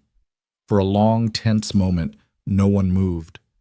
Then Silas's shoulders slumped in defeat. He shot Tessa a look of pure venom, a promise that this wasn't over, that he wouldn't forget. But under his aunt's withering gaze, he didn't dare speak. He jerked his head at his hired men and turned away, shoving through the crowd with none of the swagger he had displayed earlier. Tessa watched him go, her heart pounding so hard she could feel it in her temples. Her knees felt weak, and she was suddenly grateful for Wyatt's steady presence beside her. "Is it over?" Emma's small voice broke the silence. She was still pressed against Tessa's side, her earlier joy completely extinguished. "Is the bad man gone?" "He's gone, sweetheart," Wyatt said, though his eyes remained watchful, tracking Silas's retreat down the street. "He's gone." Adelaide Marin turned to face them, and Tessa braced herself, uncertain what to expect. This woman had just saved her from a terrible fate, but she was still a Marin, still family to the man who had tormented her. "Miss Alden, I presume?" Adelaide's voice had lost its cutting edge, becoming almost gentle. Tessa nodded, not trusting her voice. "I owe you an apology on behalf of my family." Adelaide extended a gloved hand, and after a moment's hesitation, Tessa took it. "My nephew's behavior has been inexcusable. The Marins may have their faults, but we were not raised to treat women as disposable commodities." "Thank you," Tessa managed, "for what you did. I don't know how to—" "You don't need to thank me. I was simply correcting an injustice." Adelaide's sharp eyes moved to Wyatt, assessing him with the same penetrating gaze she had turned on her nephew. "You must be Wyatt Lorne. I've heard about you." Wyatt inclined his head warily. "Ma'am." "Good things, Mr. Lorne? Good things." A slight smile touched Adelaide's lips. "You have a reputation for honesty and hard work, qualities that are sadly rare in these parts. I can see why Miss Alden chose your company over my nephew's." She reached into her reticule and withdrew a calling card, pressing it into Tessa's hand. "If you ever need anything at all, you may contact me at this address. I cannot undo what Silas has done, but I can ensure that he never troubles you again." Tessa looked down at the card, then back up at Adelaide. "Why?" she asked. "Why would you help me? I'm nothing to you, just a stranger who had the bad luck to cross paths with your nephew." Adelaide was quiet for a moment, something flickering in her eyes that might have been old pain. "Because once, a very long time ago, I was a young woman without resources or connections, at the mercy of men who saw me as property to be disposed of as they pleased." Her voice softened. "Someone helped me then. Helped me find my feet, find my voice, find my power. I swore that if I ever had the chance to do the same for another woman, I would not hesitate." She squeezed Tessa's hand briefly, then released it. "Be well, Miss Alden, and be happy, if you can. God knows you deserve it." With that, Adelaide Marin turned and walked away, her elegant figure cutting through the crowd like a ship through still water. People parted before her just as they had parted for Silas, but with a different kind of deference. Not fear, but respect. Tessa watched her go, the calling card still clutched in her hand, and felt something loosen in her chest that she hadn't even realized was tight. It was over. It was finally over. Or so she thought. The ride back to the ranch was quiet. The twins, exhausted by the emotional upheaval of the day, fell asleep against Tessa's sides within minutes of leaving town. She sat wedged between their warm little bodies, staring at the passing landscape without really seeing it, replaying the events of the morning in her mind. Wyatt drove in silence, his jaw set, his eyes fixed on the road ahead. Every now and then, Tessa caught him glancing at her, as if checking to make sure she was still there, still real. Finally, when they were halfway home and the town had disappeared behind a bend in the canyon, he spoke. "Are you all right?" Tessa considered the question. Was she all right? She had been publicly confronted by a man who wanted to drag her back into servitude. She had been saved by a complete stranger whose motives she still didn't entirely understand. She had watched her own fate hang in the balance, dependent on forces entirely outside her control. "I think so," she said slowly. "I'm not sure. It's a lot to take in. I should have been more careful." Wyatt's voice was rough with self-recrimination. "I should have anticipated that he'd try something in public, I should have had my gun. I should have. You couldn't have known. Tessa reached out and laid a hand on his arm. And even if you had, what could you have done? Shot him in front of the whole town. That would have landed you in prison and left the girls without a father. Wyatt's hands tightened on the reins. There has to be something I can do. Some way to protect you that doesn't involve waiting for his rich aunt to rescue us. Tessa heard the frustration in his voice, the wounded pride of a man who wanted to be the hero but had been forced to stand helplessly by while someone else fought his battles. She understood that feeling. She had felt it herself, too many times to count. You did protect me, she said gently. You gave me a home when I had nowhere else to go. You stood between me and Silas, even when you knew it might bring trouble down on your head. You didn't flinch, didn't back down, didn't try to hand me over to save yourself. She waited until he looked at her.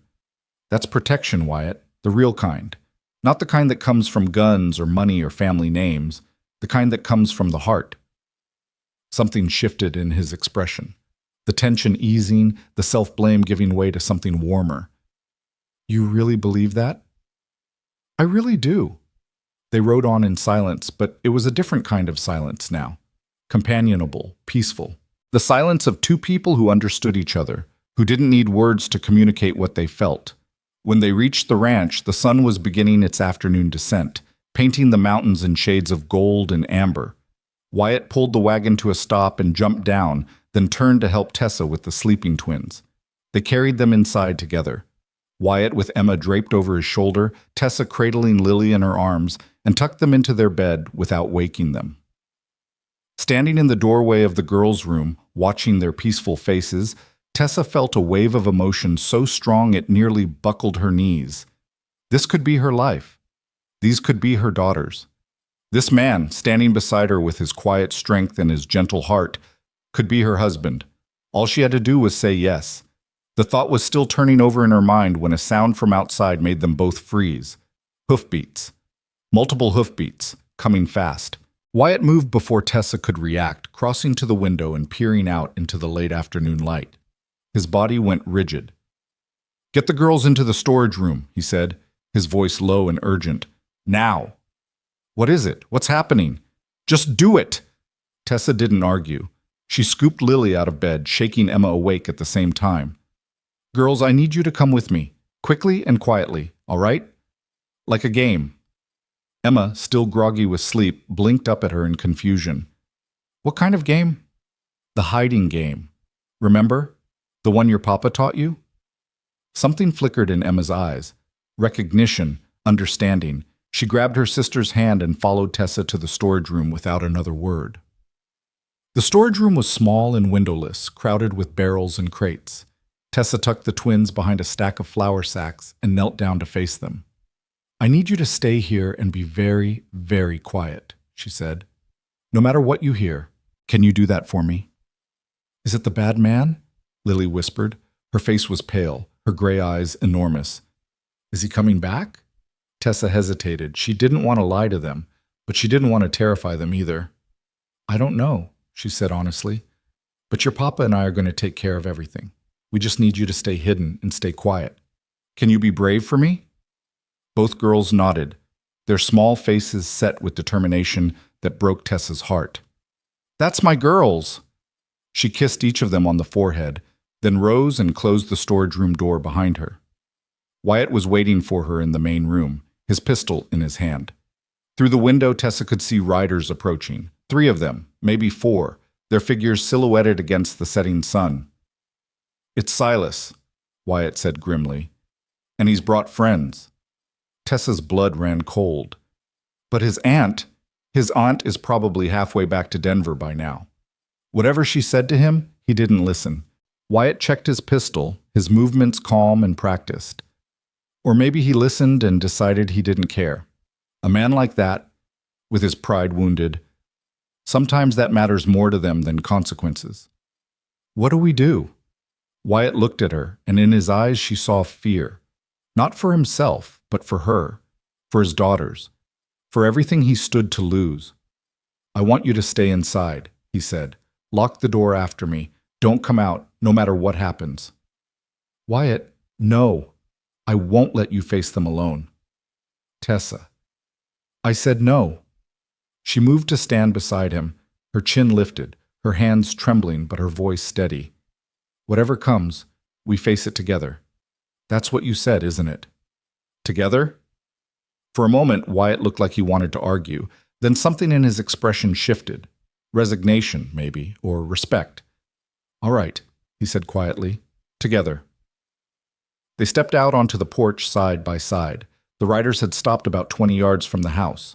Silas was at their head, his face twisted with rage, all pretense of civility stripped away. He had changed out of his fine clothes and into something more practical. Riding gear, Tessa realized, the kind of thing a man wore when he expected trouble. The men with him were the same hired muscle from before, plus a fourth man Tessa didn't recognize. A lean, dangerous-looking character with a scar running down one cheek and cold eyes that promised violence. Well, well, Silas's voice carried across the distance between them. The happy couple. How touching. You're not welcome here, Marin. Wyatt's hand rested on the grip of his pistol, but he hadn't drawn it yet. Your aunt made that clear enough. My aunt. Silas spat the word like a curse. My aunt is a meddling old woman who thinks she can tell me what to do. She's wrong. Nobody tells Silas Marin what to do. Not her, not you, and certainly not some worthless mail-order bride who doesn't know her place. His eyes found Tessa, and she saw something in them that made her stomach turn. This wasn't just wounded pride anymore. This was something darker, something twisted. You humiliated me, Silas said, his voice dropping to something almost intimate. In front of the whole town. Made me look like a fool. Do you have any idea what that feels like? To have everyone laughing at you, whispering behind your back, saying that Silas Marin couldn't even hold on to a woman nobody else wanted? I never wanted to humiliate you, Gishet. Tessa's voice came out stronger than she felt. I just wanted to be left alone. You rejected me. You told me to go. I went. You went to him. Silas pointed at Wyatt, his face contorting.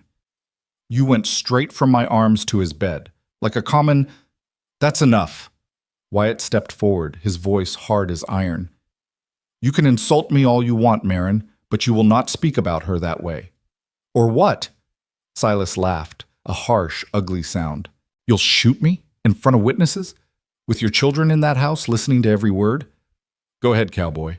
Pull that trigger. See how long you last before you're swinging from a rope for murdering a Marin. The silence stretched tight as a bowstring. Tessa's mind raced. Silas was right. They were trapped. If Wyatt shot him, it would be murder, regardless of the circumstances. The Marin family would see to it that he hanged. And if he didn't shoot, what then? Were they supposed to just stand here and let Silas do whatever he had come to do? What do you want? She asked, stepping forward before Wyatt could stop her. What will it take to make this stop? Silas's smile was slow and cruel. I want you to admit, in front of these men, that you were wrong, that you should have been grateful for my attention, that you made a terrible mistake choosing this dirt farmer over me. Tessa felt her hands clench into fists at her sides. And if I do, you'll leave us alone? If you do, and if you come back to town with me right now to repeat that admission in front of everyone, then yes. I'll leave your precious cowboy and his brats in peace. Tessa, don't. Wyatt's voice was urgent. Don't do this. Don't give him the satisfaction. But Tessa was looking at the house, at the windows behind which two little girls were hiding, terrified, at everything Wyatt had built, everything he stood to lose. She thought about what Silas was asking, a public humiliation, an admission that she was worthless, that she should have been grateful for whatever crumbs he deigned to give her. It would destroy her pride, her self-respect, everything she had rebuilt since that terrible day at the station. But it would keep them safe. She opened her mouth to agree, to sacrifice herself for this family she had come to love.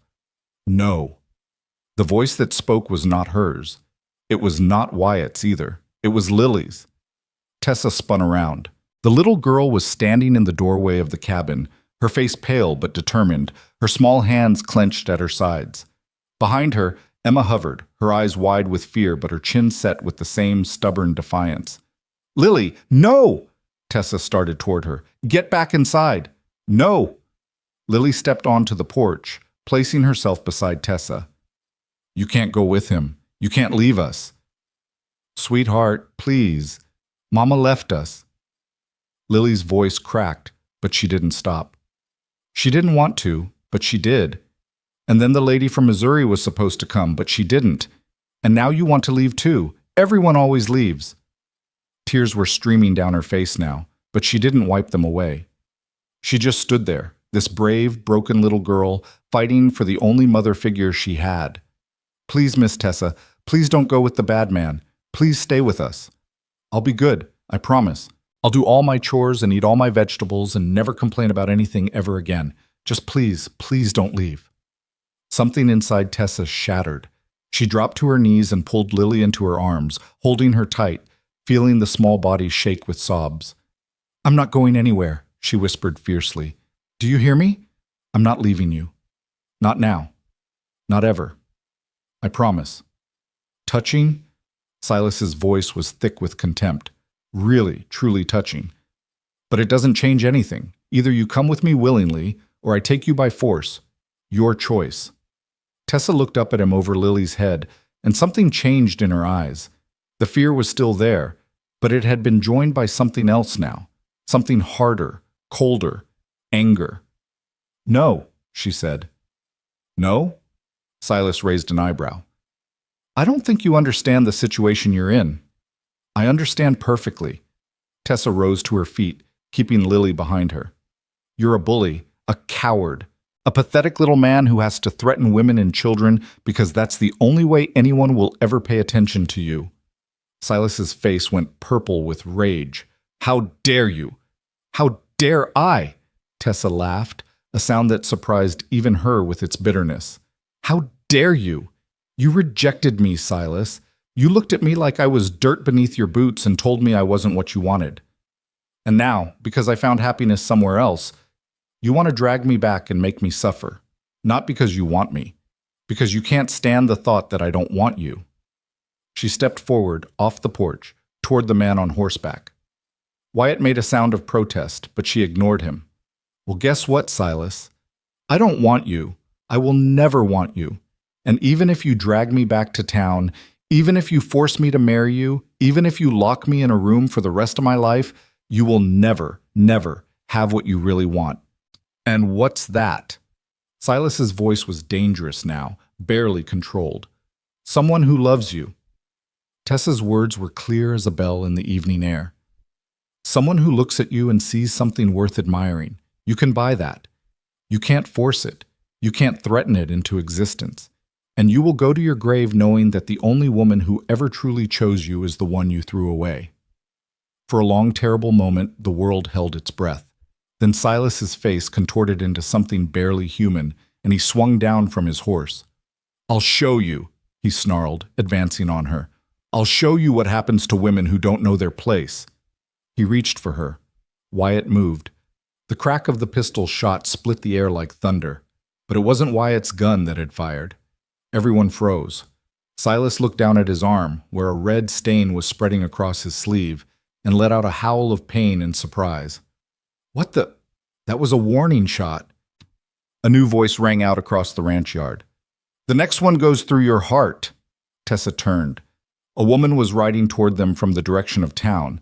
Not Adelaide Marin, but someone younger, harder, with a rifle held steady in her hands. She wore men's clothes, practical and weathered, and her dark hair was pulled back from a face that bore a striking resemblance to Silas's own. Behind her rode a half-dozen men, their faces grim, their weapons drawn. Silas's hired muscle looked at each other uncertainly, their hands hovering over their guns but not drawing. They were outnumbered, and they knew it. Catherine? Silas clutched his wounded arm, his face a mask of disbelief. What are you? Shut up, Silas! The woman, Catherine, pulled her horse to a stop and leveled her rifle at her brother's chest. I've been cleaning up your messes my whole life, but this is the last time. You're done. You shot me, your own brother. I grazed you. There's a difference. Catherine's eyes were cold. Be grateful I didn't do worse. After what you did to those other women, the ones who didn't have a cowboy to protect them, you deserve worse. Silas's mouth opened and closed, but no words came out. He looked at his hired men, but they had already begun backing away, clearly unwanting no part of whatever was about to happen. Here's how this is going to work, Catherine continued. You're going to get on your horse and ride back to Denver. You're going to stay there. And if I ever hear that you've come within 100 miles of this ranch or anywhere near Miss Alden, I will personally put a bullet in a place that will ensure you never trouble any woman ever again. Do I make myself clear? Silas's face twisted with impotent rage. You can't do this. Father agrees with me. Catherine's smile was thin and sharp. Who do you think sent me? Aunt Adelaide may have been satisfied with a lecture and some torn paper, but Father wanted to make sure the message was delivered more permanently. The fight seemed to go out of Silas all at once. His shoulders slumped, his face went gray, and he suddenly looked older, smaller, diminished. This isn't over, he said weakly, but there was no conviction in his voice. Yes, it is. Catherine jerked her chin toward the road. Now get out of here before I change my mind about where to aim. Silas hesitated for one more moment, shooting Tessa a look of pure hatred. Then he turned, clutching his wounded arm, and walked back to his horse. His hired men had already disappeared, abandoning their employer without a backward glance. Within minutes, he was gone, swallowed by the gathering dusk. Catherine Merrin lowered her rifle and turned to face Tessa and Wyatt. Her expression softened slightly, though her eyes remained watchful. Miss Alden, Mr. Lorne, Mr. She inclined her head in greeting. I apologize for my brother's behavior. Our family has failed to control him for too long. That changes today. Who are you? Tessa asked, her voice barely above a whisper. Catherine Merrin, Silas's sister. A ghost of a smile crossed her face. The one nobody ever mentions because I had the poor taste to be born female. But that has certain advantages when it comes to dealing with men like my brother. No one ever sees me coming. She glanced at the house, where Emma had emerged to stand with Lily on the porch, both girls watching with wide eyes. You have a beautiful family, Mr. Lorne, Catherine said quietly. Take care of them. I intend to. Wyatt's voice was rough with emotion. Catherine nodded, gathered her reins, and wheeled her horse around. Her men fell in behind her without a word. At the edge of the property, she paused and looked back. Miss Alden? Tessa met her eyes. For what it's worth, Catherine said, my brother never deserved you. None of those women deserved what he did to them. I hope you find the happiness he tried to steal. Then she was gone, riding into the sunset with her escort, leaving silence in her wake. For a long moment, no one moved.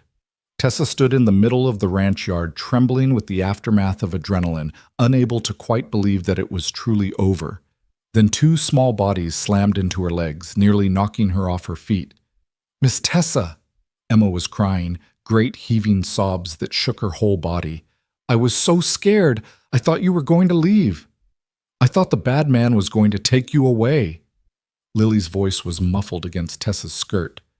I thought I'd never see you again. Tessa dropped to her knees and gathered both girls into her arms, holding them as tightly as she could. I'm here, she said, her own voice thick with tears.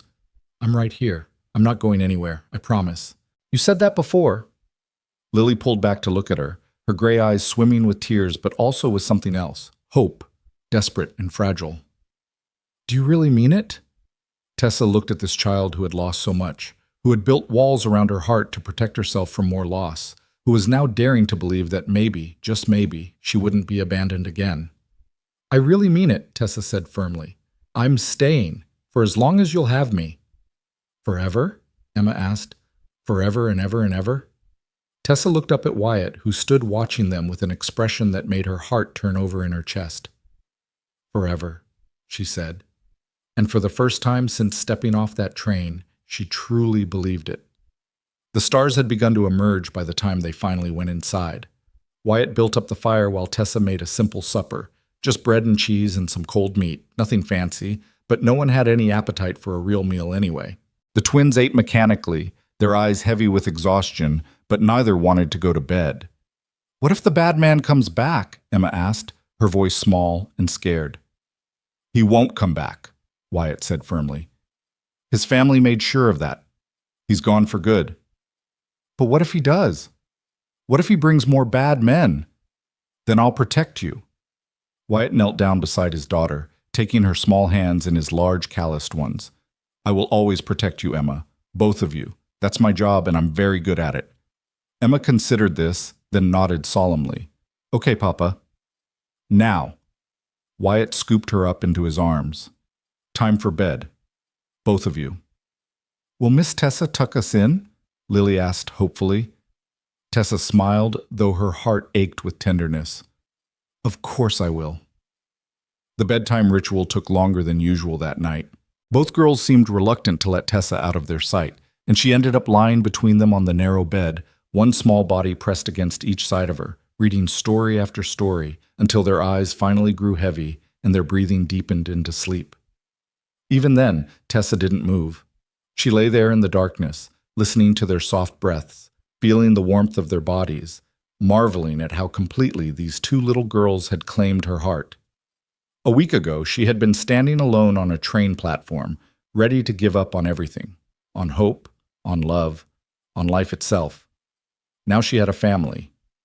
Eventually, carefully, she extracted herself from the tangle of small limbs and made her way to the main room. Wyatt was sitting by the fire, staring into the flames, a cup of coffee cooling in his hands. He looked up when she entered, and something in his expression made her breath catch. Are they asleep? He asked. Finally, Tessa sank down into the chair across from him. They were pretty shaken up. We all were. Wyatt set down his coffee and leaned forward, his elbows on his knees. Tessa, what you did out there, standing up to him like that, I've never seen anything so brave. Tessa laughed, a little unsteadily. I've never been so terrified in my life. That's what makes it brave. Wyatt's eyes were intent on her face. Doing what needs to be done even when you're scared. That's real courage. I couldn't let him take me. Tessa's voice dropped. Not because I was afraid of what he'd do to me, though I was, but because I couldn't bear to leave them, to leave you. The words hung in the air between them. Tessa. Wyatt rose from his chair and crossed to where she sat. He knelt down in front of her, taking her hands in his, just as he had done with Emma earlier. I need to tell you something. What is it? When Silas was threatening you, when he said he was going to take you by force, I was ready to kill him. Wyatt's voice was raw, stripped of all pretense. I knew what it would cost me. I knew I'd probably hang for it, but I didn't care. Because the thought of losing you, the thought of watching him drag you away. He shook his head, unable to continue. Wyatt, I love you. The words came out in a rush, as if he couldn't hold them back any longer. I know it's too soon. I know we barely know each other. I know you asked for time, and I promised to give it to you. But after today, I can't pretend anymore. I love you, Tessa Alden, not because you cook my meals or take care of my daughters or make this house feel like a home again. I love you because of who you are, your strength, your kindness, your courage, the way you look at my girls like they're the most precious things in the world, because to me, they are. Tears were streaming down Tessa's face, but she didn't try to stop them. I'm not asking you to say it back, Wyatt continued. I'm not asking for anything. I just needed you to know, because life is short and unpredictable, and we never know what's going to happen next. And I didn't want another day to pass without telling you the truth. Tessa looked at this man kneeling before her, this good, honest, brave man who had given her shelter when she had nowhere else to go, who had stood between her and danger, who had shown her what real love looked like. She thought about all the years she had spent settling for crumbs, the factory job that barely paid enough to survive, the boarding house where no one knew her name, the desperate gamble of a mail-order marriage to a man she had never met. She thought about Silas Marin, who had looked at her and seen something lacking, and she thought about Wyatt Lorne, who looked at her and saw everything. The answer, she realized, had been clear from the moment she first saw him approach her on that train platform. She had just been too afraid to accept it. Wyatt, she said softly, I don't need more time. His breath caught. You don't? No. She reached out and cupped his face in her hands, feeling the rough stubble beneath her palms. I know what I want. I've known for days. I was just too scared to admit it. And what do you want? Tessa smiled through her tears. You, she said. This ranch. Those two beautiful girls sleeping in the other room. A life with meaning and purpose and love. Everything I never thought I could have. Tessa. I love you too, Wyatt Lorne. The words felt like coming home. I love your gentle heart and your steady hands and the way you look at me like I'm something precious. I love your daughters, and I want to be their mother, not just the woman who lives in your house, but their real mother, in every way that matters. She took a deep breath. If you'll still have me, she said, I'd like to stay. Not just for a few days, not just until I figure out my next step. Forever. For a long moment, Wyatt just stared at her, his gray eyes bright with emotion. Then he pulled her into his arms and kissed her. It wasn't the passionate, desperate kiss of novels and fairy tales. It was something better, tender, warm, full of promise. The kiss of two people who had found each other against all odds and knew that what they had was worth fighting for. When they finally broke apart, Wyatt pressed his forehead against hers. Forever, he said. I like the sound of that. So do I. They sat together by the fire for a long time after that, not speaking, not needing to. The flames crackled and danced, casting warm shadows across the walls of the small cabin. Outside, the stars wheeled overhead, indifferent to the small human dramas playing out beneath them. But inside the Lorne ranch, something had shifted. A family had been formed, a future had been claimed, and two hearts that had been broken, shattered, abandoned, had finally found their way home to each other. The days that followed were some of the happiest Tessa had ever known. She and Wyatt didn't announce their engagement formally. There would be time for that later, when the dust had settled and Silas Marin was nothing but a bad memory. But they both knew that something had changed between them. Something permanent. Something real.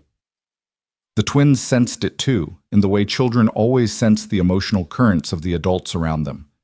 Emma became even more exuberant, bouncing around the ranch like a small tornado of joy, talking constantly about the wedding she assumed was coming. Can I be the flower girl? I've always wanted to be a flower girl. Sally said her cousin got to be a flower girl once, and she got to wear a dress with ribbons and throw petals everywhere. Lily was quieter about it, but in her own way she showed her happiness too. She began calling Tessa Mama without being asked.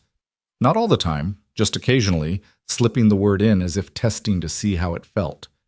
Every time she heard it, Tessa's heart expanded a little more. They fell into a routine.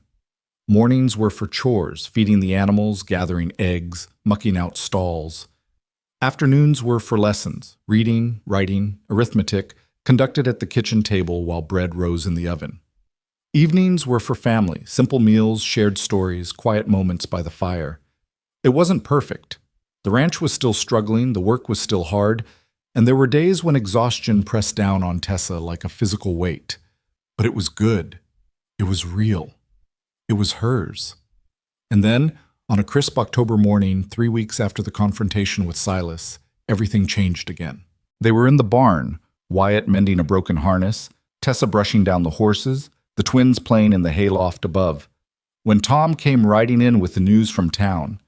Mr. Lorne! The young ranch hand was breathless, his face flushed with excitement. You need to see this! He thrust a newspaper into Wyatt's hands. Tessa came to stand beside him as he read, her heart rate increasing with each word that crossed his face. The headline was bold and black across the top of the page. Marin family in scandal. Silas. Marin arrested for fraud and assault. The article detailed crimes that went far beyond what Silas had done to Tessa. Financial schemes, assault charges from other women he had victimized, bribes to local officials, a pattern of abuse and corruption that the Marin family had been covering up for years. His father turned on him, Wyatt said slowly, reading further. Handed over evidence to the authorities himself, said he wouldn't protect his son any longer. Tessa remembered what Catherine had said that night at the ranch. Father agrees with me. She had thought it was just about Silas being sent away. She hadn't realized it was something much bigger. He's going to prison, she said, hardly daring to believe it. He's actually going to prison. For a long time, by the looks of it. Wyatt set down the paper and turned to face her. It's over, Tessa. Really over. He can't hurt you anymore. He can't hurt anyone anymore. Tessa felt her knees go weak. She grabbed the edge of a stall for support, her mind reeling. For weeks, despite everything, despite Catherine's intervention, despite Silas's departure, despite all the reassurances, a part of her had been waiting for the other shoe to drop. waiting for him to come back, waiting for the fairy tale to crumble. Now finally, the nightmare was truly over. "Mama? Are you okay?" She looked up to find Lily watching her from the hayloft ladder, concern written across her small face. "Mama." The word still made her heart skip. "I'm okay, sweetheart," Tessa said, and for the first time in her life, she truly meant it. "I'm better than okay. I'm wonderful." She looked at Wyatt, at the man who had given her everything she had ever wanted without even knowing he was doing it. He smiled at her, that slow, warm smile that made her feel like she was the most precious thing in the world.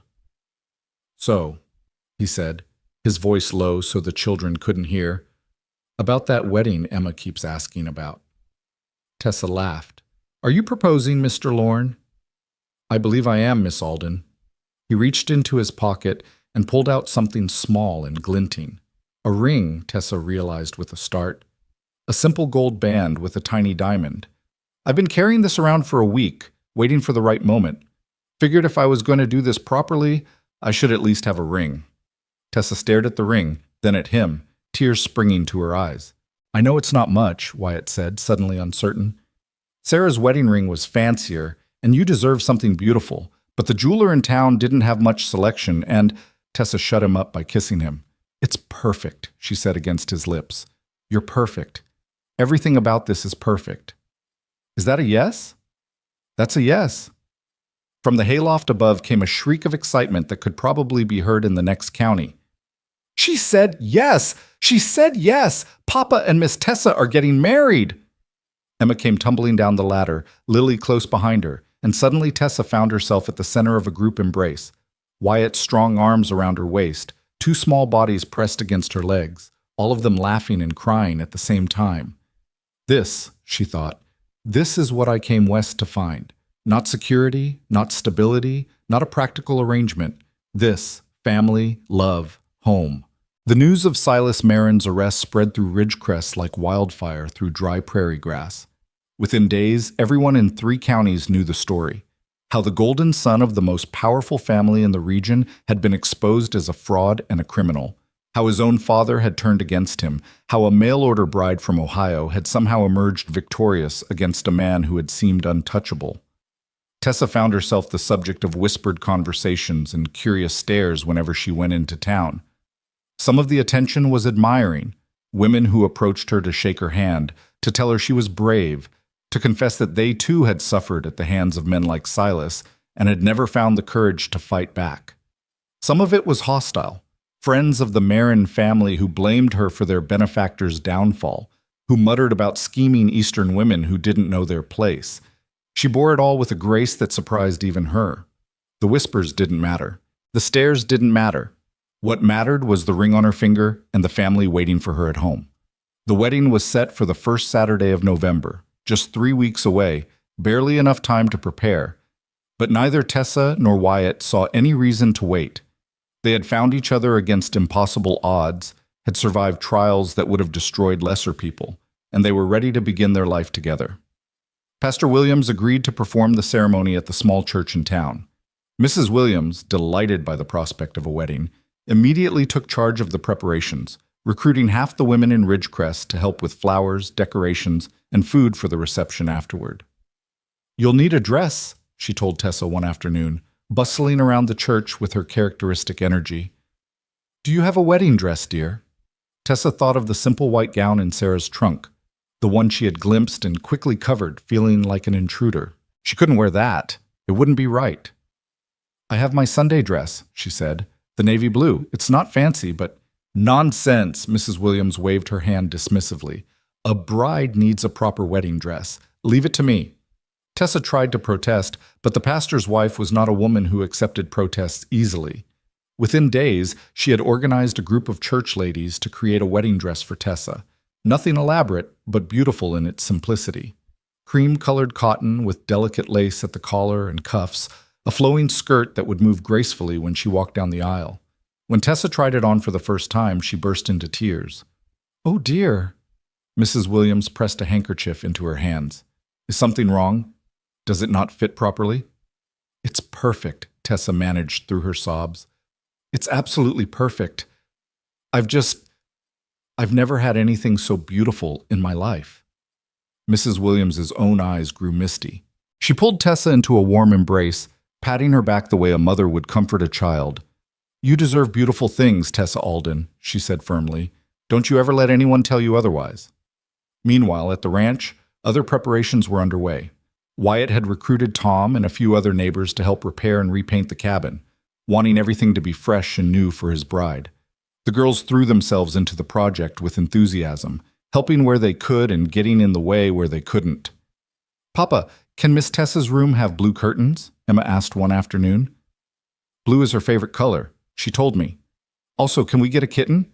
I know you said no before, but Sally says kittens are good luck, and Miss Tessa might want a kitten, and… Emma.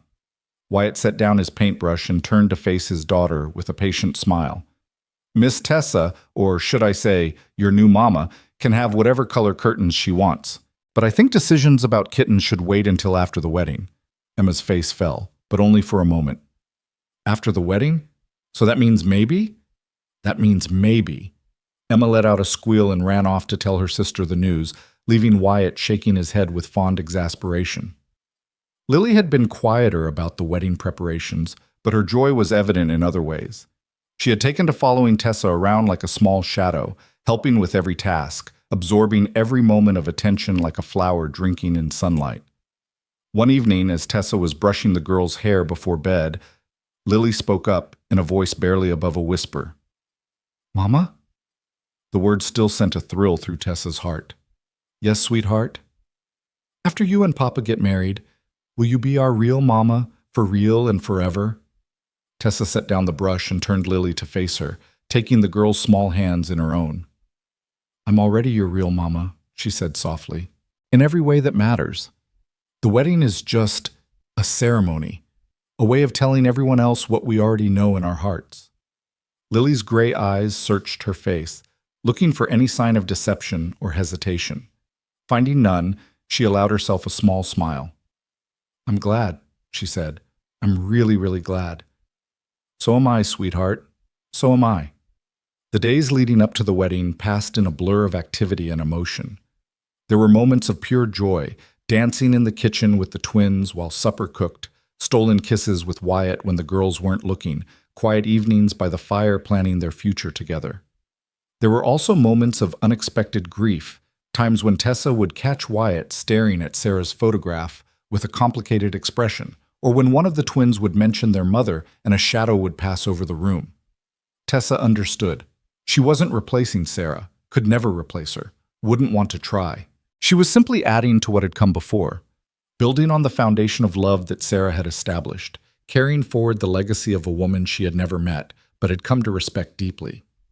One night, unable to sleep, Tessa found herself standing before Sarah's trunk again. This time, instead of closing it quickly, she sat down and began to carefully go through its contents. There were letters, dozens of them, tied with faded ribbon. Love letters from Wyatt, written during their courtship and early marriage. Letters from Sarah's estranged family, most of them returned unopened. A journal, its pages filled with Sarah's neat handwriting, documenting the joys and struggles of life on the frontier. Tessa knew she shouldn't read them. They were private, sacred, not meant for her eyes. But something compelled her to open the journal to its final entries, to read the words of a dying woman facing her own mortality. The handwriting grew shakier as the pages progressed, the entries shorter and more scattered. I am not afraid of death, Sarah had written. I am only afraid of leaving them.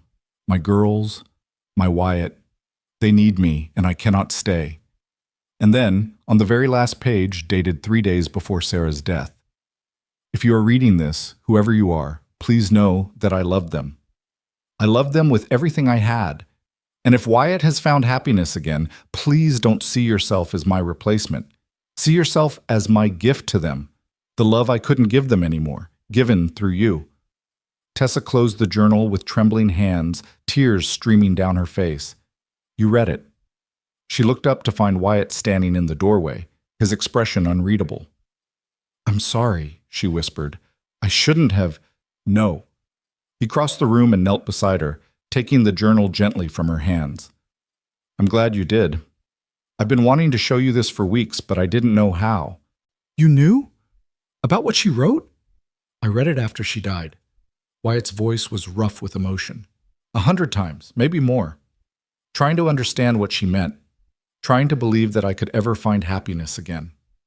He looked at Tessa, and in his eyes she saw the same complicated mixture of love and grief and hope that she felt in her own heart. When I found you at that train station, he said slowly, I wasn't looking for love. I was just looking for help. Someone to take care of the girls, to do the things I couldn't do, to fill the gap that Sarah left behind. I know. But then I got to know you. He reached out and cupped her face in his hands. And I realized that Sarah was right. You're not her replacement. You're something different, something new, a gift I never expected and don't deserve. Wyatt, let me finish. He took a deep breath. I will always love Sarah. She was my first love, the mother of my children, the woman who believed in me when no one else did. But loving her doesn't mean I can't love you. My heart is big enough for both. Tessa felt something break open inside her, some final wall of doubt and fear that she hadn't even realized she was still holding on to. I understand, she said. I do. And I don't want you to stop loving her. I want you to love me too. I do. His voice was fierce with conviction. God help me, Tessa. I love you more than I ever thought I could love anyone again.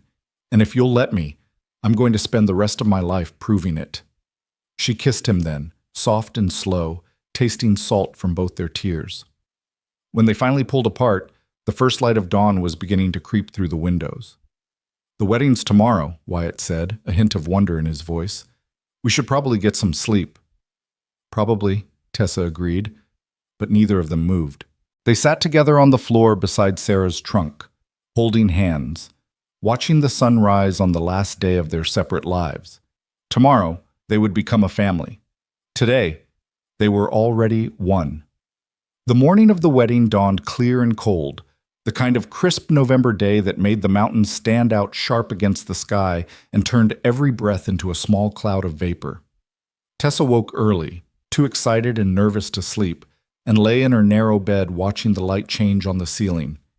Today, she thought, today I become Tessa Lorne. Today I become a wife. Today I become a mother. The words felt strange and wonderful and terrifying all at once. A soft knock at her door made her sit up. Yes? The door cracked open, and two small faces peered through. We brought you breakfast, Emma announced, pushing into the room with a tray that looked almost too heavy for her to carry. Papa said we had to let you sleep, but I told him you would want breakfast, and Lily made the eggs. Well, Papa made the eggs, but Lily stirred them, and I made toast, but I burned it a little, but only on one side, so you can just not eat that side. Emma, breathe, Tessa laughed, taking the tray before it could be dropped. This is wonderful. Thank you both. The girls climbed onto the bed beside her, snuggling close as she ate. Emma chattered about the wedding, who would be there, what the church would look like, whether there would be cake. There would be. Mrs. Williams had seen to that. Lily was quieter, but she kept reaching out to touch Tessa's arm, as if reassuring herself that this was real, that Tessa was still there, that the day had finally come. Are you scared? Lily asked suddenly, interrupting one of Emma's monologues about flower petals. Tessa considered the question seriously. A little, she admitted. It's a big change, but mostly I'm happy. Are you scared? Lily thought about it. A little, she echoed. But Papa says being scared and being brave can happen at the same time. He says the bravest people are the ones who are scared but do things anyway. Your Papa is a wise man. He is, Lily agreed solemnly.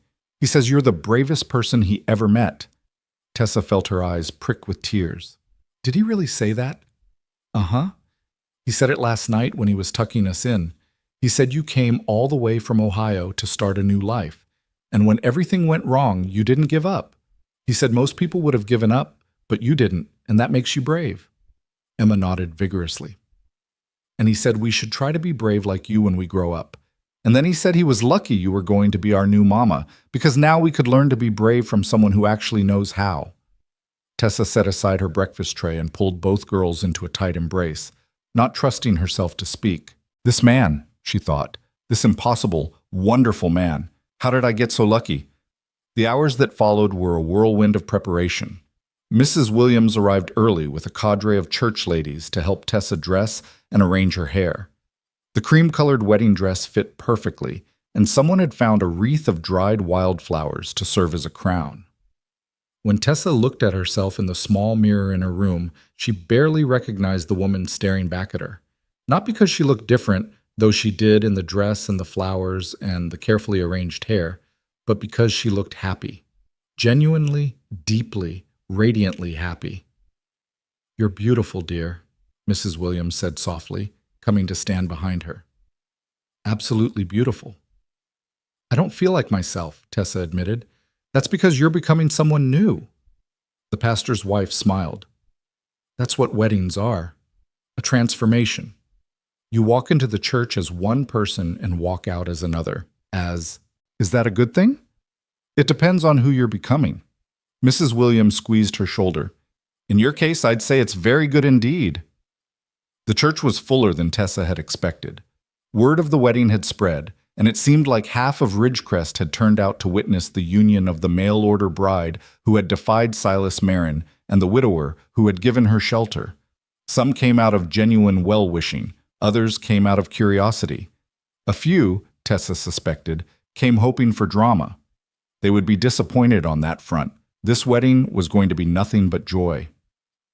Emma and Lily led the way down the aisle, scattering flower petals with more enthusiasm than precision. Emma kept turning around to wave at people in the pews, while Lily walked with solemn dignity, taking her role as flower girl very seriously indeed. Then it was Tessa's turn. She had no father to give her away, no family to stand witness to this moment. She walked alone down the aisle, her cream-colored dress rustling with each step, her eyes fixed on the man waiting for her at the altar. Wyatt was wearing his best suit, a simple thing, well-worn but clean, and his gray eyes were bright with emotion as he watched her approach.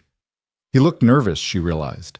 This strong, steady man who had faced down armed criminals without flinching was nervous about his own wedding. Somehow, that made her love him even more. When she reached the altar and took his hand, he let out a breath she suspected he'd been holding since she appeared in the church doorway. "You came," he murmured. "Did you think I wouldn't?" "I thought I might wake up and find out this was all a dream." Pastor Williams cleared his throat meaningfully, and they both turned to face him, sharing a small private smile. The ceremony was simple and beautiful. Pastor Williams spoke of love and commitment, of the joining of two souls into one flesh, of the sacred covenant of marriage. He spoke of Sarah too, gently, respectfully, acknowledging the loss that had preceded this new beginning. "Marriage is not about forgetting the past," he said. "It is about building on it. Wyatt, you carry Sarah's memory in your heart, and that memory will always be part of your family. Tessa, you are not replacing what came before. You are adding to it, enriching it, helping it grow in new directions." When it came time for the vows, Wyatt spoke first. "Tessa Rose Alden, I didn't expect to find you. I wasn't looking for love. I thought that part of my life was over. But God had other plans. He sent me a woman who was brave enough to stand up to bullies, kind enough to love two wild little girls, and beautiful enough to make my heart remember how to beat." His voice caught, and he had to pause to compose himself. "I can't promise you an easy life. This ranch is a struggle, and the winters are hard, and there will be days when you wonder what you got yourself into. But I can promise you this. I will love you. I will honor you. I will stand beside you through whatever comes, and I will spend every day of my life trying to make you as happy as you've made me." Tessa felt tears sliding down her cheeks, but she didn't bother to wipe them away. When it was her turn to speak, her voice was thick with emotion. "Wyatt Lorne, I came to Colorado looking for security, a roof over my head, food in my stomach, a practical arrangement that would keep me alive. I never expected to find love. I never expected to find a family. I never expected to find you." She squeezed his hands tightly. "You saw me at my lowest moment, rejected, humiliated, ready to give up on everything. And instead of looking past me like everyone else, you stopped. You offered me help. You gave me a chance. Not because you wanted something from me, but because it was the right thing to do. That's just who you are, Wyatt. A good man, an honest man, a man who does what's right even when it costs him. And I am so grateful, so incredibly grateful that I get to spend the rest of my life with you. I can't promise to be perfect. I'm stubborn and proud, and I have a temper that gets me in trouble. But I can promise to love you. I can promise to love Emma and Lily as if they were my own. I can promise to make this ranch a home, not just a place to survive, but a place where we can thrive. Together. Pastor Williams beamed at them both. By the power vested in me by God and the territory of Colorado, I now pronounce you husband and wife. He turned to Wyatt. You may kiss your bride. Wyatt didn't need to be told twice. He pulled Tessa into his arms and kissed her thoroughly, much to the delight of the assembled guests, who burst into applause and cheers. Papa's kissing Mama, Emma shouted gleefully. Everybody look, Papa's kissing Mama. Lily, standing beside her sister, simply smiled, a real smile, wide and unguarded, that transformed her solemn face into something radiant. When Wyatt and Tessa finally broke apart, both flushed and laughing, they turned to face the congregation as husband and wife. The church bells began to ring, their joyful pealing echoing off the mountains and carrying across the valley. This is real, Tessa thought, clutching Wyatt's hand. This is actually real. I'm married. I have a family. I'm home. The reception was held in the church hall, a modest affair of home-cooked food and homemade decorations, but to Tessa it was the most beautiful party she had ever attended. Neighbors she barely knew came up to congratulate her, pressing small gifts into her hands: a jar of preserves, a handmade quilt, a set of embroidered handkerchiefs. Mrs. Williams had outdone herself with the wedding cake, a three-tiered creation that was almost too pretty to eat. Almost. As the afternoon wore on and the celebration showed no signs of slowing, Tessa found a quiet moment to step outside and catch her breath. She stood on the church steps, looking out at the mountains she had come to love, and let the peace of the moment wash over her. Mrs. Lorne? She turned to find Adelaide Marin approaching, elegant as ever in a traveling dress of deep burgundy. Tessa hadn't seen her among the wedding guests and was surprised to find her here now. Mrs. Marin, I didn't know you were in town. I came for the wedding.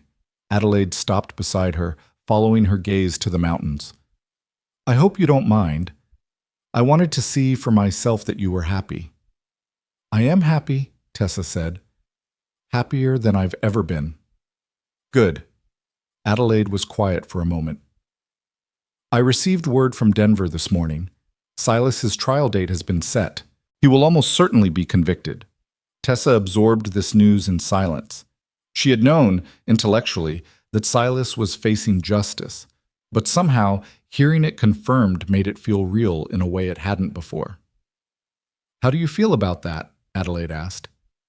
He is, after all, my nephew. I imagine you might think I would want him to escape punishment. I think, Tessa said carefully, that you're a complicated woman who loves her family but loves justice more.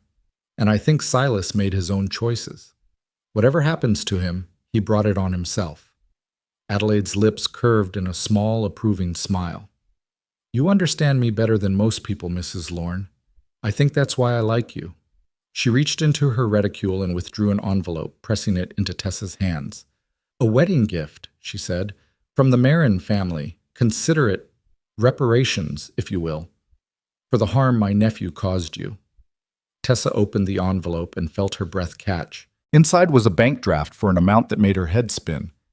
Mrs. Marin, I can't accept this. You can, and you will. Adelaide's voice brooked no argument. That ranch of yours needs repairs, doesn't it?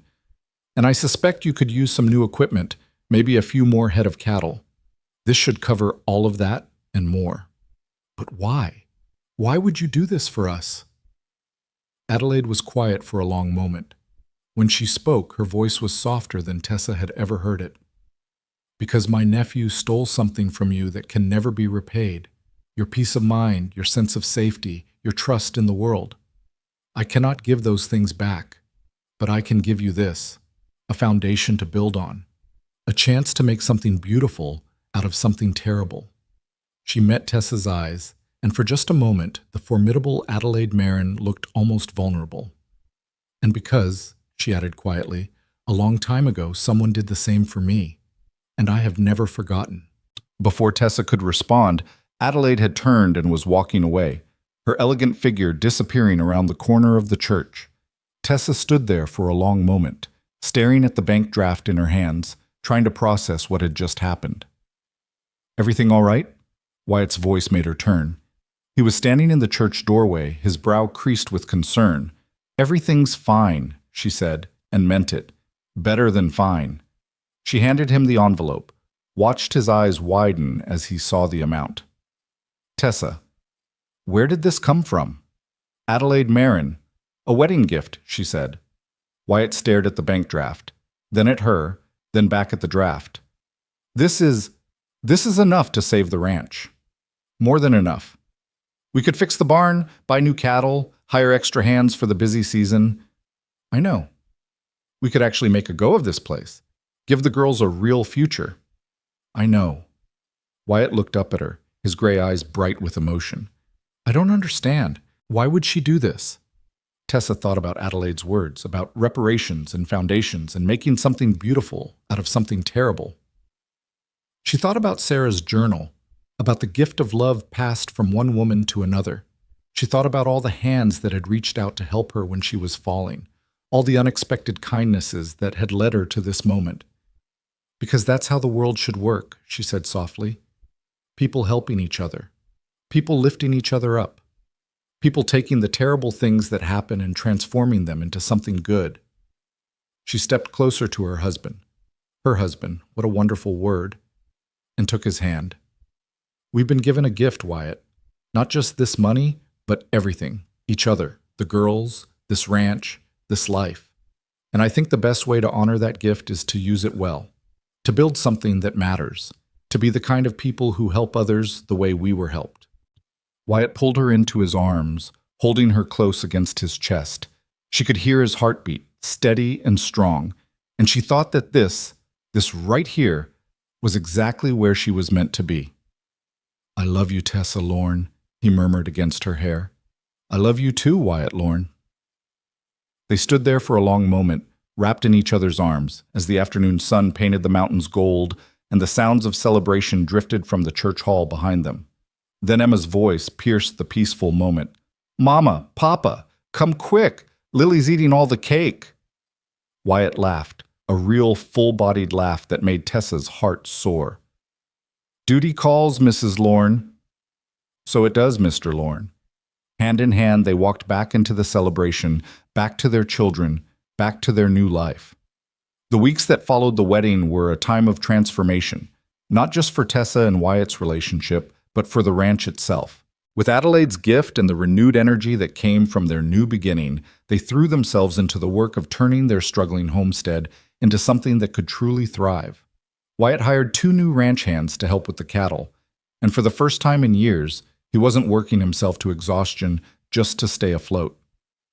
Tom, who had been helping part-time, came on full-time and proved himself invaluable, handling tasks that Wyatt had never had time to delegate before. Tessa took charge of the household with a competence that surprised even her. She reorganized the kitchen, planted an herb garden behind the cabin, and began teaching the twins not just reading and writing, but cooking and sewing and all the practical skills they would need as they grew. She also started a small business selling preserves and baked goods in town, bringing in extra income that helped cover the day-to-day expenses of running a household. The twins flourished under the new arrangement. Emma, no longer starved for female attention, began to channel her boundless energy into more productive pursuits, helping in the kitchen, learning to ride properly, even sitting still long enough to practice her letters. She still talked constantly, but her chatter had taken on a happier tone, filled with plans and dreams instead of desperate bids for attention. And Lily, quiet, guarded, wounded Lily, began to bloom. It happened gradually, so slowly that at first Tessa barely noticed. A smile here, a laugh there, a moment of spontaneous affection that would have been unthinkable just a few months before. The walls Lily had built around her heart were coming down, brick by brick, as she learned to trust that this new happiness was real, that it wasn't going to be snatched away. One evening in late November, Tessa was sitting by the fire mending a torn hem when Lily climbed into her lap without being asked. The girl nestled against Tessa's chest, her dark hair falling across Tessa's arm, her small body relaxed and trusting. "Mama?" Lily's voice was sleepy, contented. "Yes, sweetheart?" "Do you remember when you first came here, when Papa brought you home from the train station?" "I remember. I was scared of you then." Lily's voice was matter-of-fact, as if she were discussing the weather. "I thought you were going to leave, like Mama did, like everyone does." Tessa's hand stilled on the mending. "And now?" "Now I know you're not going to leave."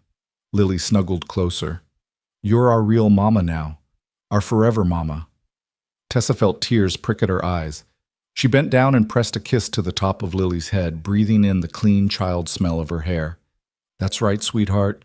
You're forever Mama, always and forever." They sat like that for a long time, the fire crackling softly, the wind whistling outside, the peace of the moment wrapping around them like a warm blanket. This, Tessa thought, this is what I was looking for. Not security or stability or a practical arrangement. This, love, family, home.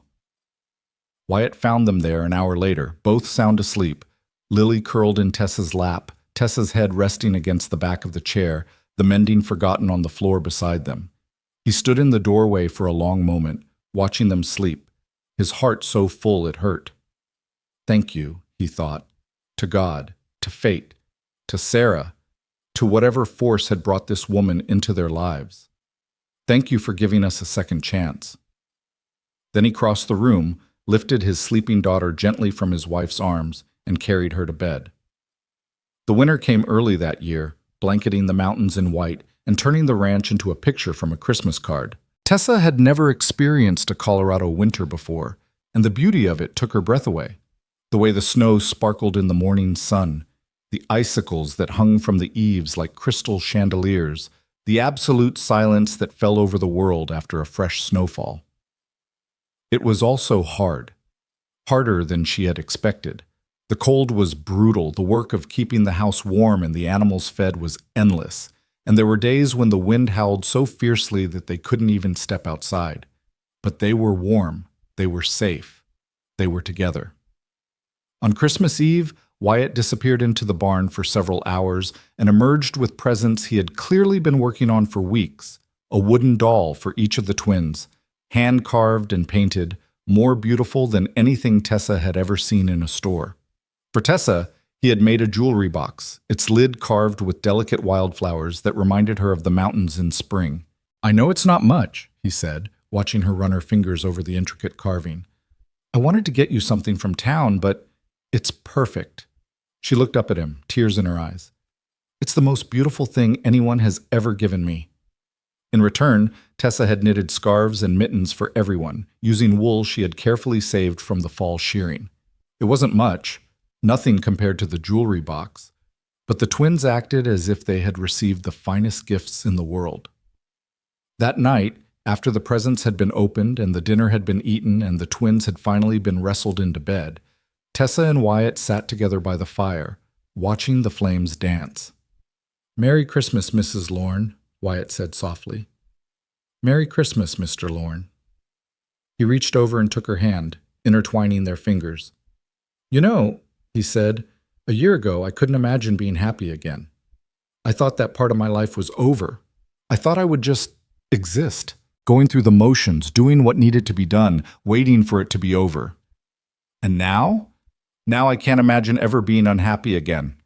He turned to look at her, his gray eyes reflecting the firelight. "You changed everything, Tessa. You took my broken family and made it whole again. You took my broken heart and taught it how to love." Tessa leaned her head against his shoulder. "You did the same for me, you know. I was just as broken when I stepped off that train, maybe more. We healed each other then. We did."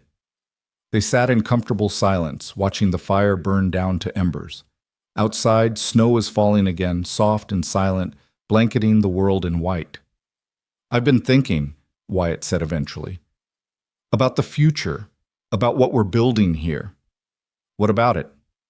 I want this ranch to be more than just a place where we survive. I want it to be a place where people thrive, where our children grow up knowing they're loved and safe and valued, where anyone who needs help can find it." He paused, seeming to gather his thoughts. "I was thinking about Adelaide Marin and what she did for us. How she took her power and her money and used it to help someone who needed it. I want to be like that. I want us to be like that." Tessa sat up to look at him properly. "What do you mean?" "I mean, I've been talking to Pastor Williams. There are women who come through Ridgecrest sometimes. Women like you were when I found you. Stranded, abandoned, no money, no family, nowhere to go. Most of them end up at the houses on the edge of town because they don't have any other options." He met her eyes, and in his gaze she saw the same fierce protectiveness that had drawn her to him from the very beginning. "I want to give them other options. I want to offer them a place to stay, work if they want it, a chance to get back on their feet. Not charity, real opportunities. The kind of second chance you got." Tessa stared at him, her heart expanding with love and pride. This man, this impossible, wonderful man. "You want to turn the ranch into a refuge," she said slowly, "a place where broken people can come to heal." "Something like that. It wouldn't be much at first, just a spare room, some meals, maybe some help finding work in town. But over time, as the ranch grows stronger, we could do more. Build a proper boarding house, start a school for the children, create a real community." "It's a beautiful idea," Tessa said, "but it's also a lot of work. Are you sure you're ready for that?" Wyatt smiled, that slow, warm smile that still made her heart skip a beat. "I'm ready for anything," he said, "as long as I'm doing it with you." Tessa leaned in and kissed him, soft and sweet, tasting coffee and wood smoke and home. "Then let's do it," she whispered against his lips. "Let's build something beautiful." The new year came in with a storm that kept them housebound for 3 days, and when it finally cleared, the world outside looked like it had been reborn. The snow was pristine and untouched, the sky was a brilliant cloudless blue, and the mountains seemed closer than ever, as if they were watching over the little ranch nestled in their shadow. Tessa stood on the porch, wrapped in a blanket against the cold, and watched the sun rise over the peaks. Behind her, she could hear the sounds of the household waking up. Wyatt's footsteps in the kitchen, Emma's excited chatter, Lily's quieter murmurs. Her family. She thought about the woman she had been a year ago, desperate, hopeless, standing alone on a train platform with her life in ruins. She thought about all the paths that could have led her to different endings, the houses on the edge of town, the churches that offered charity but not dignity, the endless struggle of trying to survive in a world that didn't want her. And she thought about how different things had turned out, how a single act of kindness, a cowboy approaching a stranger and offering her shelter, had changed everything. "Penny for your thoughts?" Wyatt had come to stand beside her, 2 cups of coffee in his hands. He offered her one, and she took it gratefully, wrapping her cold fingers around the warm ceramic. "I was thinking about second chances," she said, "about how rare they are and how precious. We've been given a lot of them, haven't we?" "We have." She turned to look at him, her husband, her partner, her home. "And I don't want to waste a single one." Wyatt pulled her close, and together they watched the sun climb higher, painting the snow in shades of gold and pink. "We won't," he promised, "not a single one." The door burst open behind them, and 2 small bodies came hurtling out onto the porch, shrieking with excitement about the snow and the sunshine and the thousands of urgent things that absolutely had to be done right this very second. Tessa laughed and let herself be dragged into the chaos, into the love, into the beautiful, imperfect, absolutely perfect life she had somehow managed to find. This was not the life she had planned. It was not the life she had expected. It was so much better, and she would never, ever take it for granted. Spring came to Colorado like a promise kept, melting the snow from the mountains and filling the valleys with the sound of rushing water.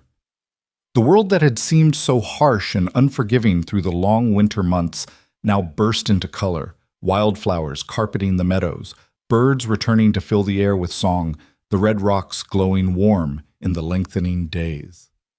On the Lorne Ranch, the transformation was just as dramatic. The repairs that Wyatt had planned all winter were finally underway, and the sounds of hammering and sawing filled the air from dawn to dusk. The barn was getting a new roof. The fences were being reinforced. A small addition was being built onto the cabin, 2 extra rooms that would serve as the beginning of their dream to help others. Tessa watched it all from the porch, her hand resting on her stomach, a secret smile on her lips.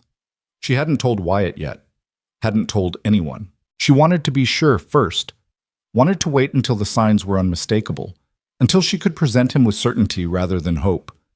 But with each passing day, the certainty grew stronger. A baby. Their baby.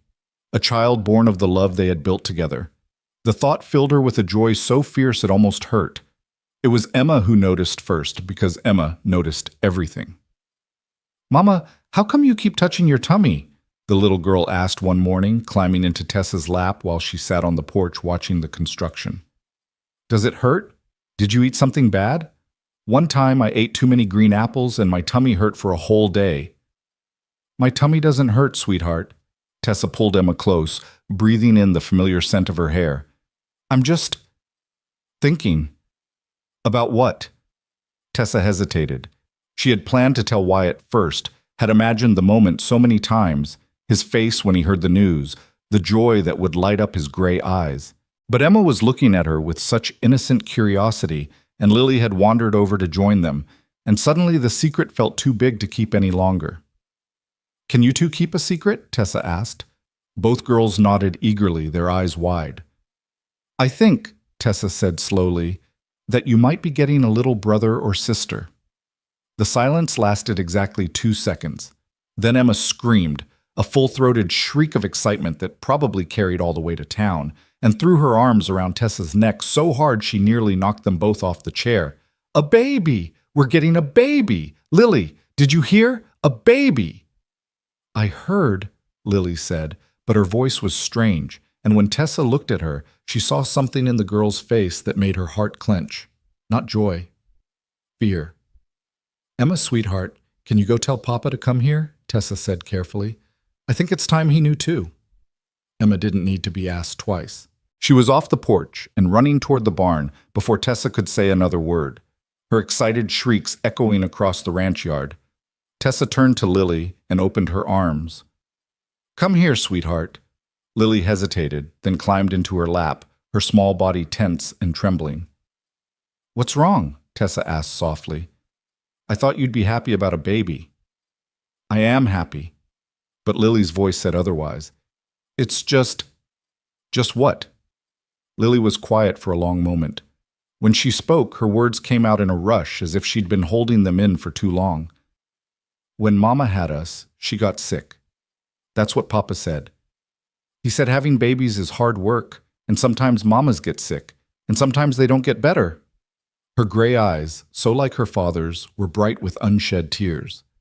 "What if you get sick, Mama? What if you have the baby and you don't get better? What if you go away like our first mama did?" The words hit Tessa like a blow. She pulled Lily closer, holding her tight, feeling the child's heart race against her own. "Oh, sweetheart, my sweet, brave girl. I don't want you to go away." Lily's voice broke. "I love you, Mama. I don't want another Mama. I just want you." Tessa felt tears sliding down her own cheeks.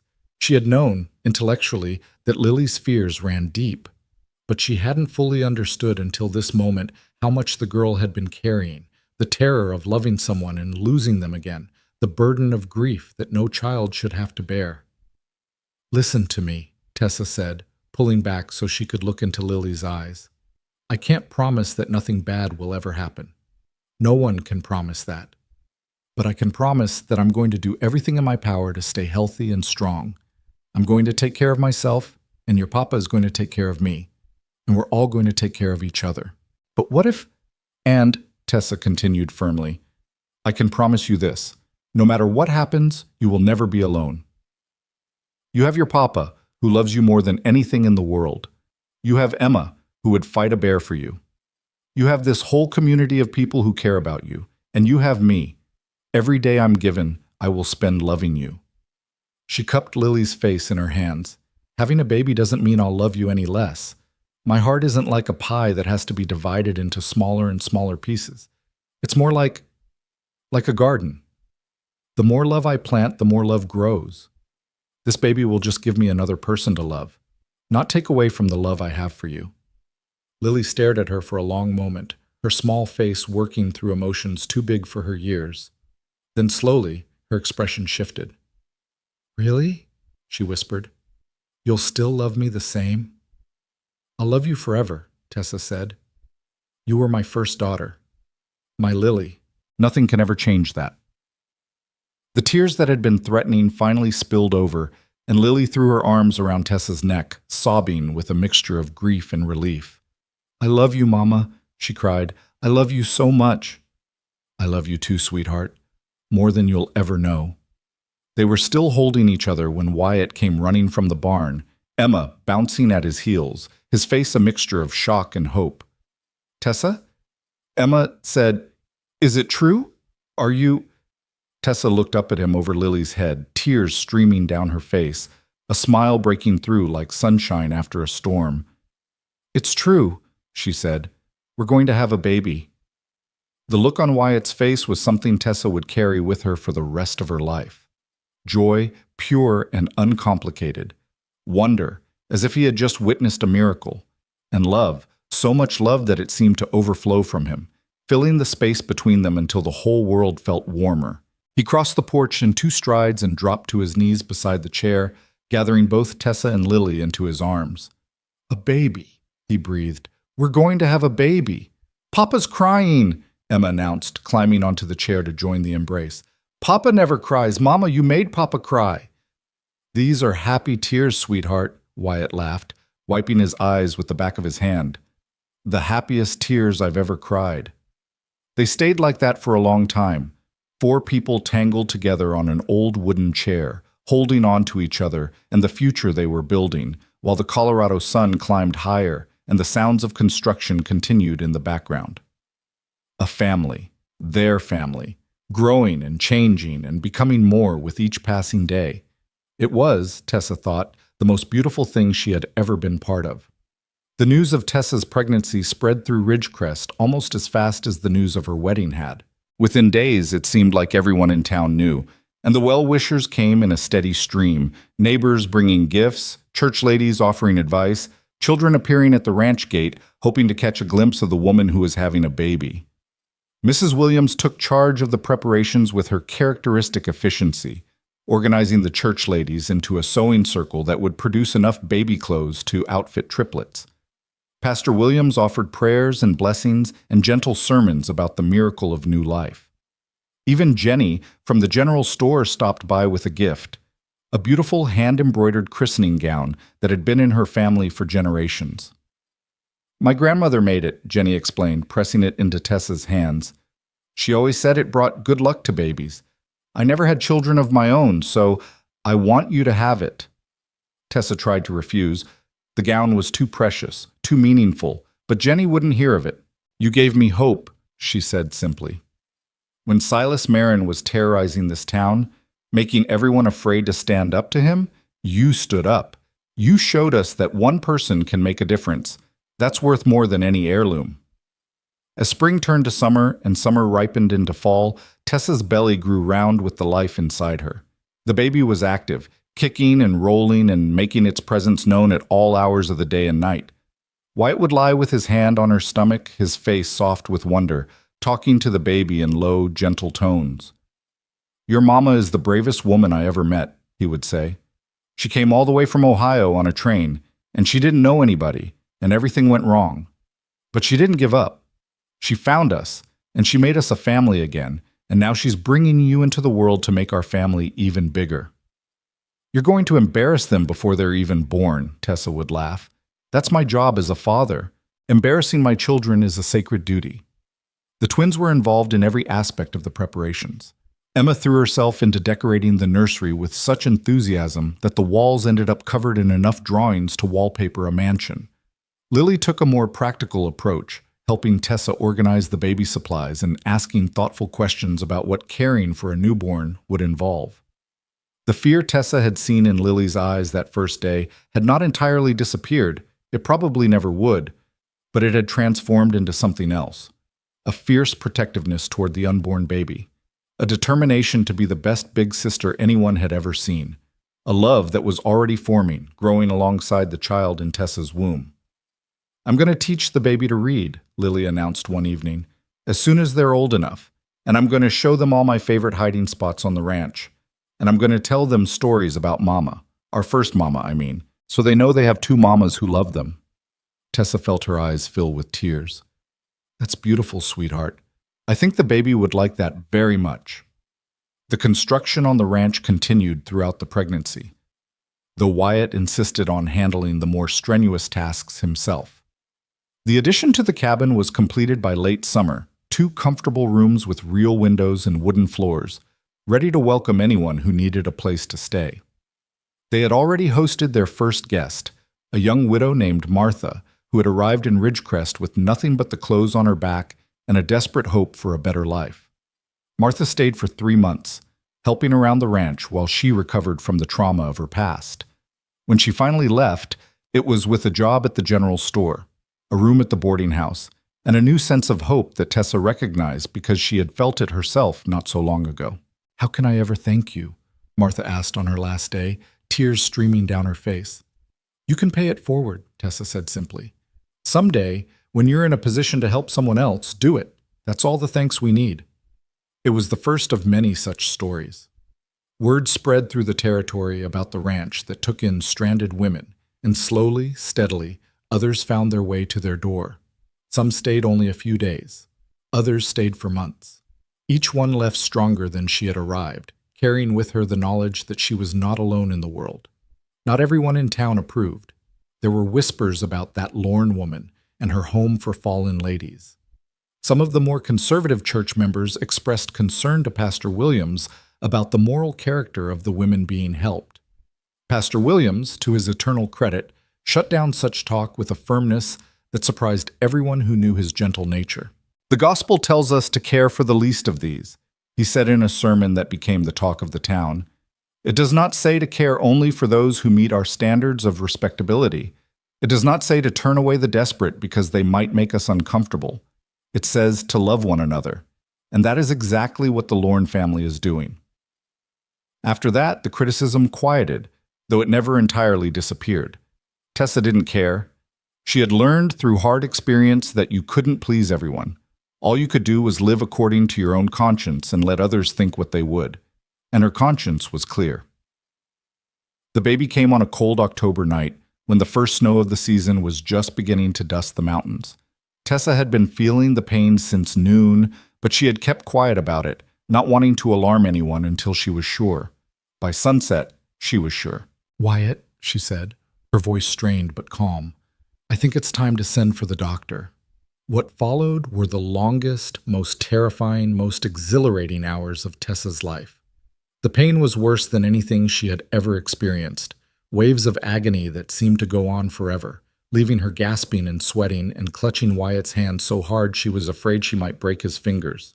But Wyatt never flinched. He stayed by her side through every contraction, whispering words of encouragement, reminding her to breathe, telling her over and over how much he loved her. "You're doing so well," he said, his voice rough with emotion. "You're so strong. I'm so proud of you." "I don't feel strong," Tessa gasped between contractions. "I feel like I'm dying." "You're not dying. You're bringing life into the world. That's the bravest thing anyone can do." The twins had been sent to the Williams house for the night, but Lily had insisted on leaving something behind. A small drawing of the family with a blank space next to Tessa where the new baby would go. "So the baby knows we're waiting for them," she had explained. Tessa looked at that drawing through the long hours of labor, drawing strength from it, from the love it represented, from the family that was waiting on the other side of this pain. And then, just as dawn was breaking over the mountains, it was over. A cry split the air, thin and reedy at first, then growing stronger, filling the room with the sound of new life. "It's a boy," the doctor announced, placing the squalling infant in Tessa's arms. A healthy baby boy.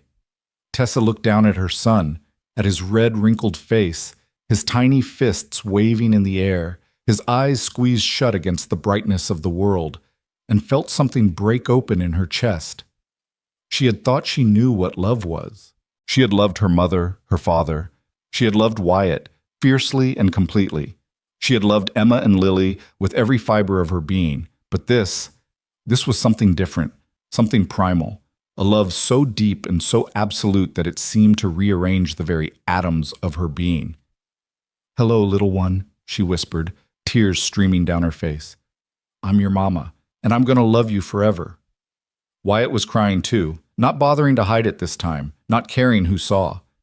He reached out a trembling hand to touch his son's cheek, and the baby turned toward the touch, instinctively seeking the warmth. "He's perfect," Wyatt breathed. "Tessa, he's absolutely perfect." "He looks like you," Tessa said. "Same eyes, same chin." "Poor kid." She laughed, a sound that was half sob, half joy, and pulled Wyatt down to kiss her. "We did it," she said. "We made a person." "We made a family," Wyatt corrected. "A real, complete family." They named him Samuel William Lorne, after both of their fathers. It was a strong name, a good name, a name that carried the weight of history and the promise of the future. When the twins came to meet their new brother, their reactions were exactly what Tessa had expected. Emma was enchanted, hovering over the cradle and chattering nonstop about all the things she was going to teach him: how to ride a horse, how to climb trees, how to properly appreciate Sir Whiskers McFluffington, who was now an elderly cat with more gray in his fur than orange. "He's so tiny," Emma exclaimed. "Was I ever that tiny? I don't think I was ever that tiny. He's like a doll, but he's real. Can I hold him? Please, please, please, can I hold him?" Lily was quieter, approaching the cradle with the same cautious reverence she might show a sacred object. She stood there for a long moment, looking down at the sleeping infant, her expression unreadable. Then very gently, she reached out and touched his hand. Samuel's tiny fingers closed around her larger one, gripping with surprising strength. Lily looked up at Tessa, her gray eyes bright with tears. "He's holding my hand," she whispered. "He knows you're his sister," Tessa said. "He knows you're going to take care of him." "I will," Lily said fiercely. "I'll take care of him forever. I promise." And watching her stepdaughter, her daughter, because that's what Lily was now, in every way that mattered, make that vow, Tessa felt her heart overflow with a gratitude so intense it was almost painful. A year ago, she had been alone, abandoned, hopeless, ready to walk away from life itself.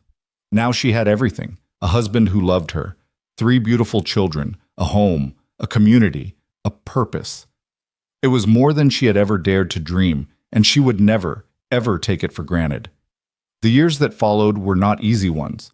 Life on the frontier never was. There were droughts and storms, sickness and struggle, moments when it seemed like the world was conspiring against them. But there were also joys beyond counting: Samuel's first steps, his first words, his first day of school. Emma's growing beauty and fierce independence, her determination to be the first female rancher in Colorado history. Lily's quiet transformation from a wounded child into a confident young woman, her gift for teaching leading her to start a small school in the church basement. The ranch prospered, growing from a struggling homestead into something that could genuinely be called successful. They never became rich, that wasn't what they were aiming for, but they achieved something better. Stability, security, the knowledge that they had built something that would last, and the refuge they had dreamed of building became a reality.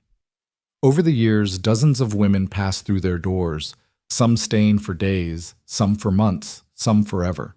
Each one added something to the tapestry of their lives, and each one left carrying a piece of the Lorne family's love with her. On the 10th anniversary of her arrival in Colorado, Tessa stood on the porch of the cabin, now expanded into a proper house, and watched the sun set over the mountains. The same mountains she had seen that first day, when everything was falling apart. The same view that had witnessed her despair, her hope, her transformation. So much had changed, so much had stayed the same. Deep thoughts? She turned to find Wyatt behind her, gray threading through his hair now, laugh lines creasing his weathered face. Still the most handsome man she had ever known. "Just remembering," she said. 10 years ago today, I stepped off a train into what I thought was going to be my worst nightmare.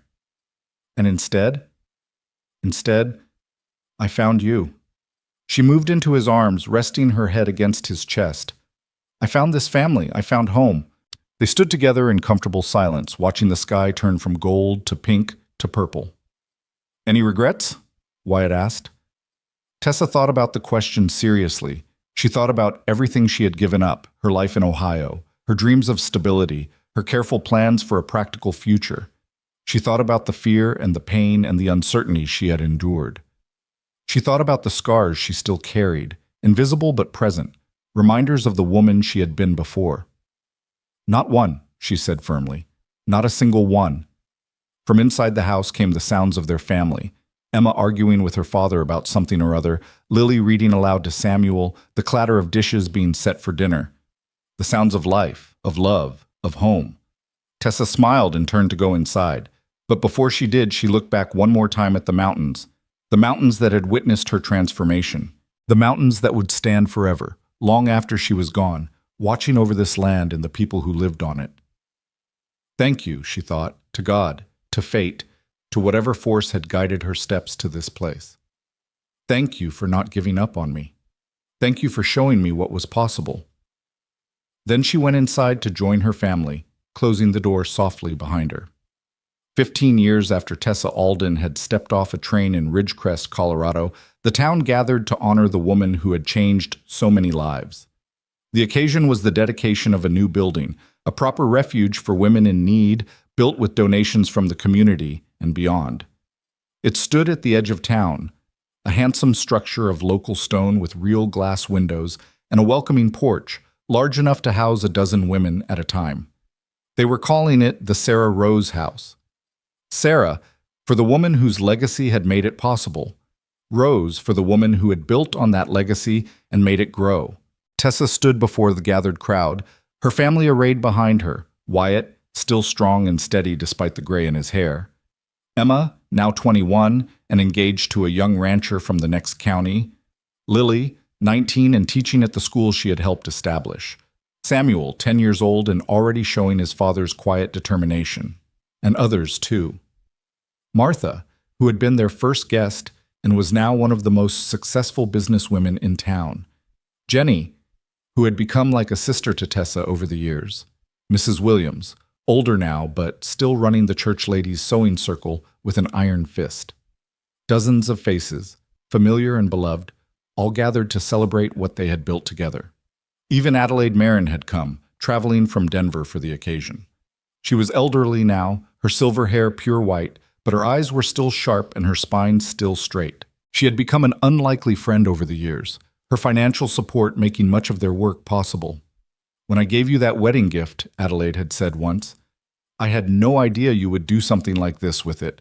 I thought you would save the ranch, live a comfortable life, and that would be the end of it.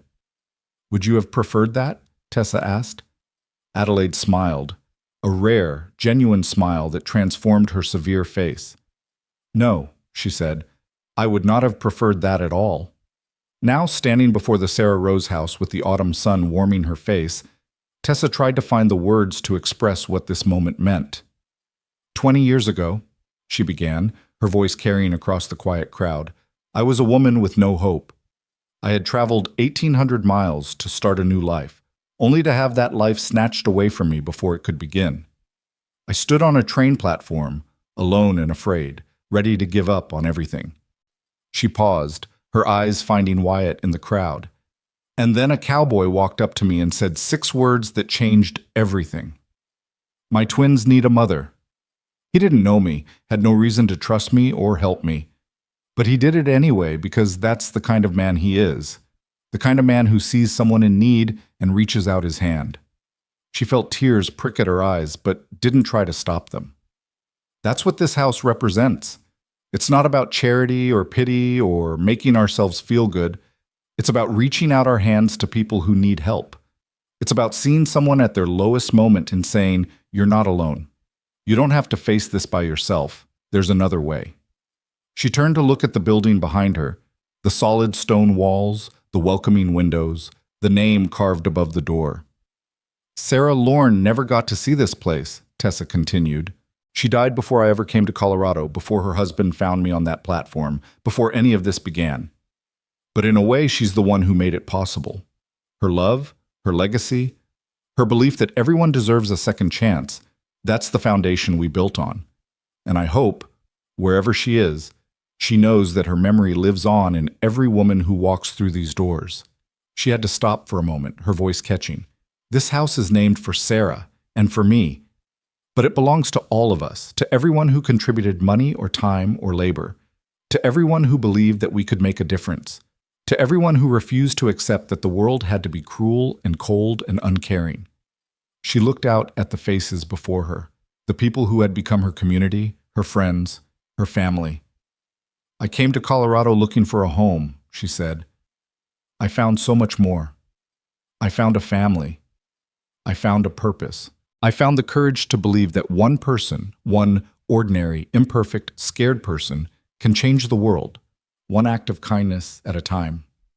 She smiled, her tears falling freely now. This house is proof of that. Every woman who walks through these doors, every life that's changed for the better, every story that ends in hope instead of despair, that's proof that love is stronger than cruelty, that kindness is more powerful than hate, that no matter how dark things seem, there's always a light waiting to guide us home. She took a deep breath. So let's keep reaching out our hands. Let's keep being the light for someone who's lost in the darkness. Let's keep building a world where no one has to face their worst moment alone. She stepped back, her speech finished, and the crowd erupted in applause. Wyatt was at her side immediately, pulling her into his arms, not caring who saw. That was beautiful, he murmured against her hair. It was the truth, she said, just the truth.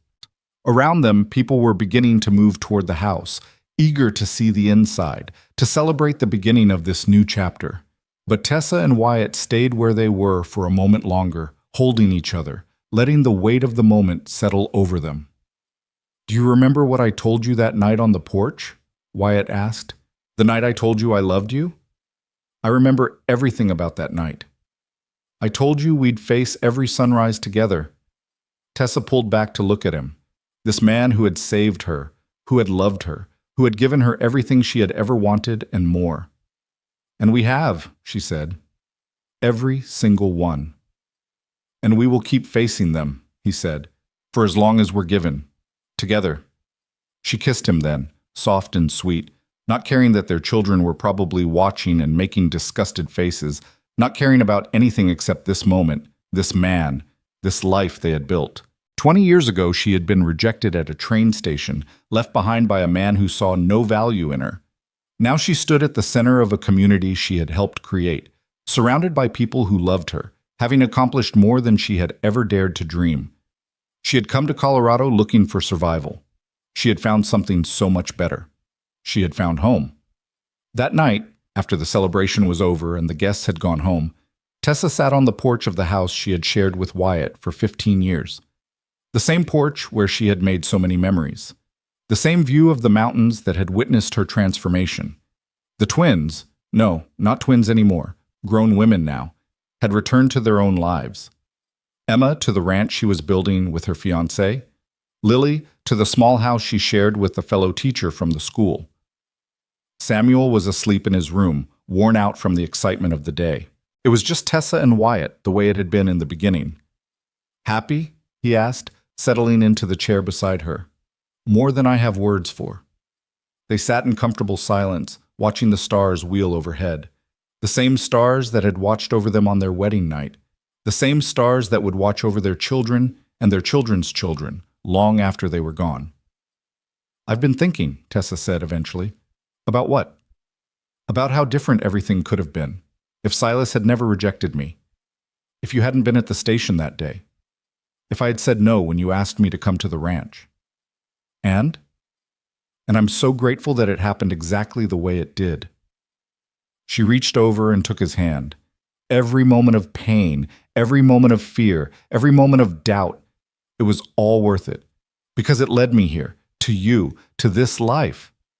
Wyatt squeezed her hand. I feel the same way.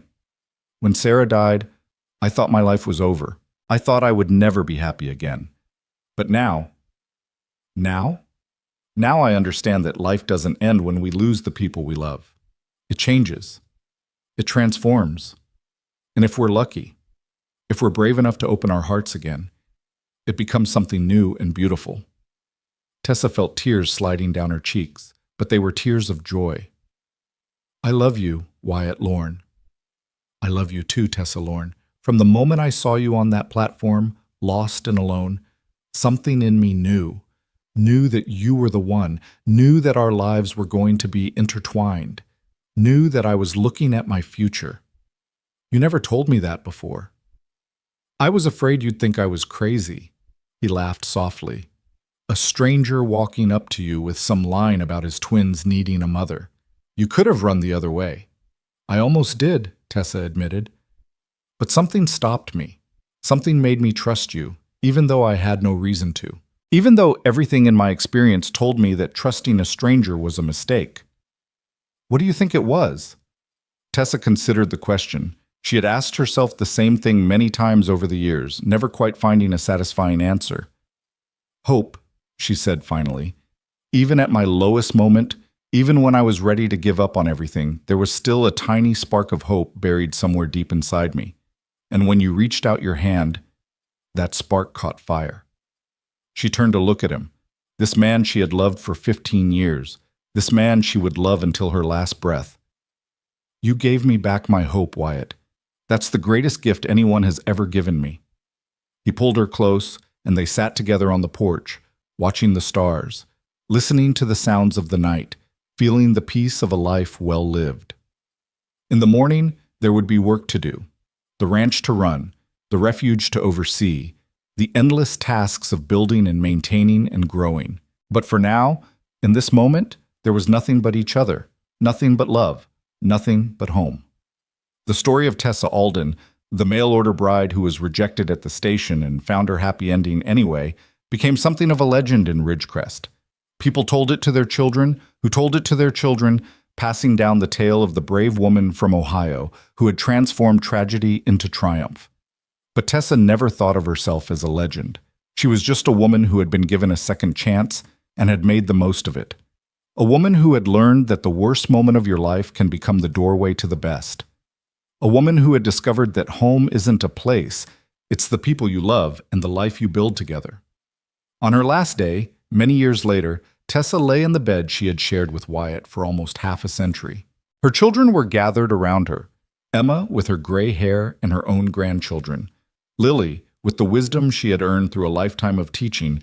Samuel with the quiet strength he had inherited from his father. Wyatt was there too, of course. Older now, frailer, but still holding her hand the way he had on their wedding day. Don't be sad, Tessa whispered to her family. I'm not sad. I'm grateful. So incredibly grateful for every moment I was given. Mama, Lily said, her voice thick with tears. Is there anything you want? Tessa smiled, her eyes moving from face to face, memorizing each one. I have everything I ever wanted, she said. I have all of you. She closed her eyes, feeling the warmth of her family surrounding her, feeling the love that had sustained her through all the years. And as she drifted into whatever came next, her last thought was not of the train platform where she had been abandoned, or the pain of rejection, or the struggles she had endured. Her last thought was of a dusty Colorado morning, a cowboy with gentle eyes, and two little girls peeking shyly from behind their father. Her last thought was of home, and she smiled. The end,